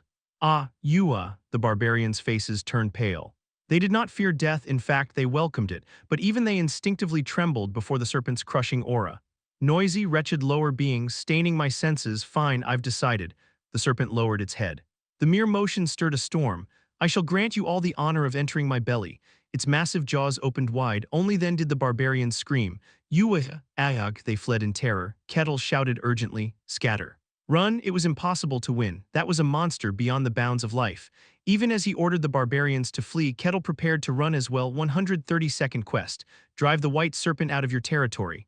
The vanished quest window suddenly reappeared. At that moment, Kettle stopped thinking. He gripped his axe tightly and stomped forward. The serpent looked pleased as it watched the barbarians scatter. Yes, flee, lowly creatures. I'll chase you down and swallow you all one by one. But just as it moved to pursue them, the serpent sensed something strange. A barbarian was flying toward its head. What? A mere barbarian, not fleeing but charging. The thought had never even occurred to the serpent. It reacted too late. The axe came down on its head. Crunch, kieg, with a thunderous crash, the serpent's head slammed into the ground. Chapter 388, the story after 20. Side story 20, Kaarg, the serpent let out a scream, its crushed head lifted violently. Whoosh, the gust it raised hurled Kettle's body away. He barely held on, slamming his axe into the ground. Imp, the serpent roared in fury. Wretched, a mere barbarian dares charge at me. Shut up. Kettle burst into mad laughter and lunged again, gripping his axe with all his might. In my domain, begone at once. A mere barbarian claiming a domain. I'll tear you to pieces. Rumbly, the serpent thrashed its body and storms raged. Just by approaching, flesh would be torn and entrails twisted, yet Kettle did not retreat. Instead, baring his teeth, he hurled himself into the storm. Clang clang crash, the monster of the snowfield and the barbarian of the snowfield collided. The barbarians who had fled stopped in their tracks. What? The chieftain is fighting it, the massive, horrific beast they barbarians themselves had chosen to flee rather than fight, and yet their chieftain was facing it head-on. They stood frozen, watching the battle. Naturally, Kettle could not match the serpent. In the future, he would subdue the White Snowfield and even defeat the old man, but that was still far away. At this time, he was not strong enough to confront the white serpent of the snowfield. Crack. His limbs tore apart, bones snapped, his head split open and bled, fingers dangled, nearly falling off, and still he did not retreat. Ha ha ha! With wild laughter, Kettle stomped forward, punching through the storm with his battered body, striking the serpent with his broken arm. Boom! The impact made the serpent's body shudder.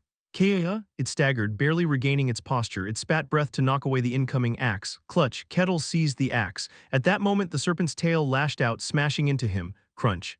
With a sound of shattering, Kettle's body slammed into the ground. Crack crack crash! The glacier split and his body was buried deep. His limbs should have been crushed to dust. Rumble. But Kettle emerged from the shattered ice, his whole body bloodied, teeth bared, axe still in hand. The quest had said, drive the serpent from the domain.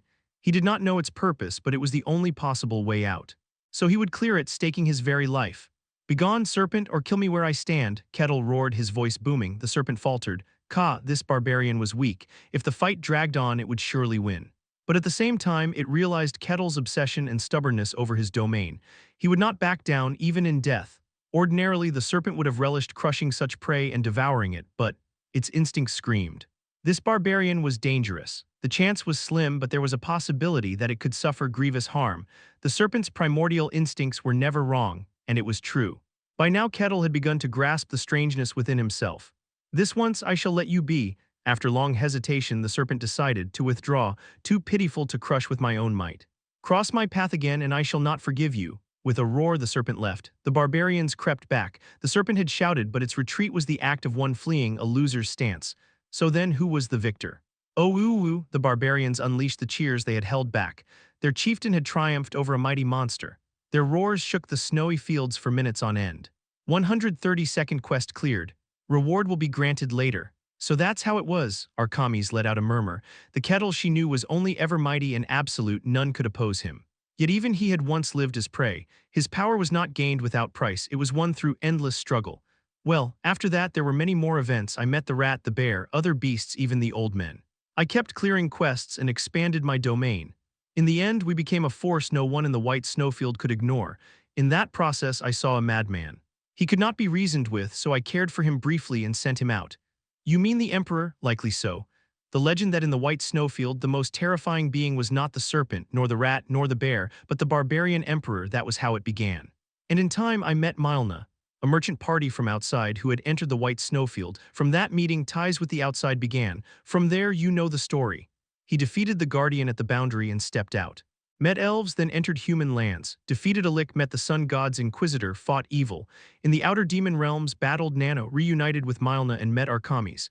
This is my journey, Kettle's life itself. Kettle spoke softly, my all Arkamis. Hearing it in your own words is astonishing, but nothing has changed. Calmly, Arkamis came to him and laid her hand on his shoulder. I am your family and your wife Kettle. Thank you. Kettle smiled gently and embraced her. Afterward, the world advanced rapidly. With the Tower Master's full support, the discipline of Magitech was born. Those who had talent but could not grasp mysteries flocked to it. The train was invented within 5 years. It spread across the world in just 10. With powerful transport, the world advanced ever more swiftly. New forms of communication connected every corner. Under magic and machines, the world flourished dazzlingly. Kettle joined in. He helped people, enjoyed the changing world, and aided the Tower Master in advancing technology. Years passed. One day, Arkamis came to him with a joy greater than ever before. Hearing her words, Kettle wore his brightest smile yet, unable to hold back his joy as he embraced her. Here he would live as Kettle with Arkamis. With his bloodline, for as long as he wished, forever. The queen of the Leaf clan, Marsilia, lived peacefully. With Kettle's first appearance tied to her village, it was made sacred ground. Free from slavers, she lived happily with her tribe. The thief Cassin Hawk rebuilt the destroyed Thieves' Guild.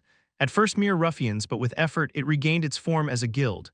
Lord Luke Barkin of Barkin territory lived a busy life. As lord of the city where Kettle first appeared, even kings treated him with honor. He never grew used to it, but his land flourished fivefold by his deathbed. Swordmaster Cain, who first taught Kettle swordplay, was revered by all. He flailed at such treatment, but in his old age he gave up resisting. King Barbossa and Maximus of Danaan Kingdom expanded their nation's might. After their passing, Danaan grew stronger still, hailed as a second empire. The High Elf Queen Karin, using her ties with Kettle, gained immense influence. She erased prejudice and slavery against elves, annihilating slavers. She became eternally revered by all elves. Queen Aline of Ludian, replaced by Nano, lived immortally, ruling her kingdom. Though revolts arose against the undying queen, she calmly resolved them. The kingdom endured under her for millennia. The Church of Kaloja, god of lies and deceit, long shunned, gained acceptance with Kettle's help. Decades later, when priest highs became high clergy, Kaloja was no longer despised. Saint Helia of the sun god continued following the divine will. The church endured strong as ever. Chief Inquisitor Aquez lost purpose with the demons gone. With Kettle's aid, she rose to high clergy of the sun god, keeping faith lifelong. The northern king, Bayern, kept challenging the bear. At first bothered, the bear grew intrigued as Bayern grew stronger. They sparred for many years. Serena, the saint-turned-human, journeyed the world gathering knowledge. At last, she rejected the god's call, choosing to remain of the earth. The Tower Master lived joyfully, advancing and applying technology. The tower grew mightier. As a lick, he watched over the world for ages. And Kettle and Arkamis lived peacefully. With children, Kettle shifted from wanting to wander the world to wanting to raise them. With help from others, they raised their children. Though the children caused mischief, they grew strong and healthy. Arkamis smiled through it all. They did not stop at one child. After their troubles were past, they had a second, a third. Arkamis' passionate advances sometimes left Kettle reluctant, yet still they lived happily. Kettle's blood spread across the world, each descendant living their own lives, founding homes, falling in love, marrying, bearing fruit, rooting themselves in the world. Not Kettle alone, but his very lineage took root in the world. The world could no longer be told without him. Kettle looked upon it, deeply satisfied. He would live on here with Arkamis, with his bloodline. A man who once longed only for fantasy now became not just part of the fantasy world but fantasy itself.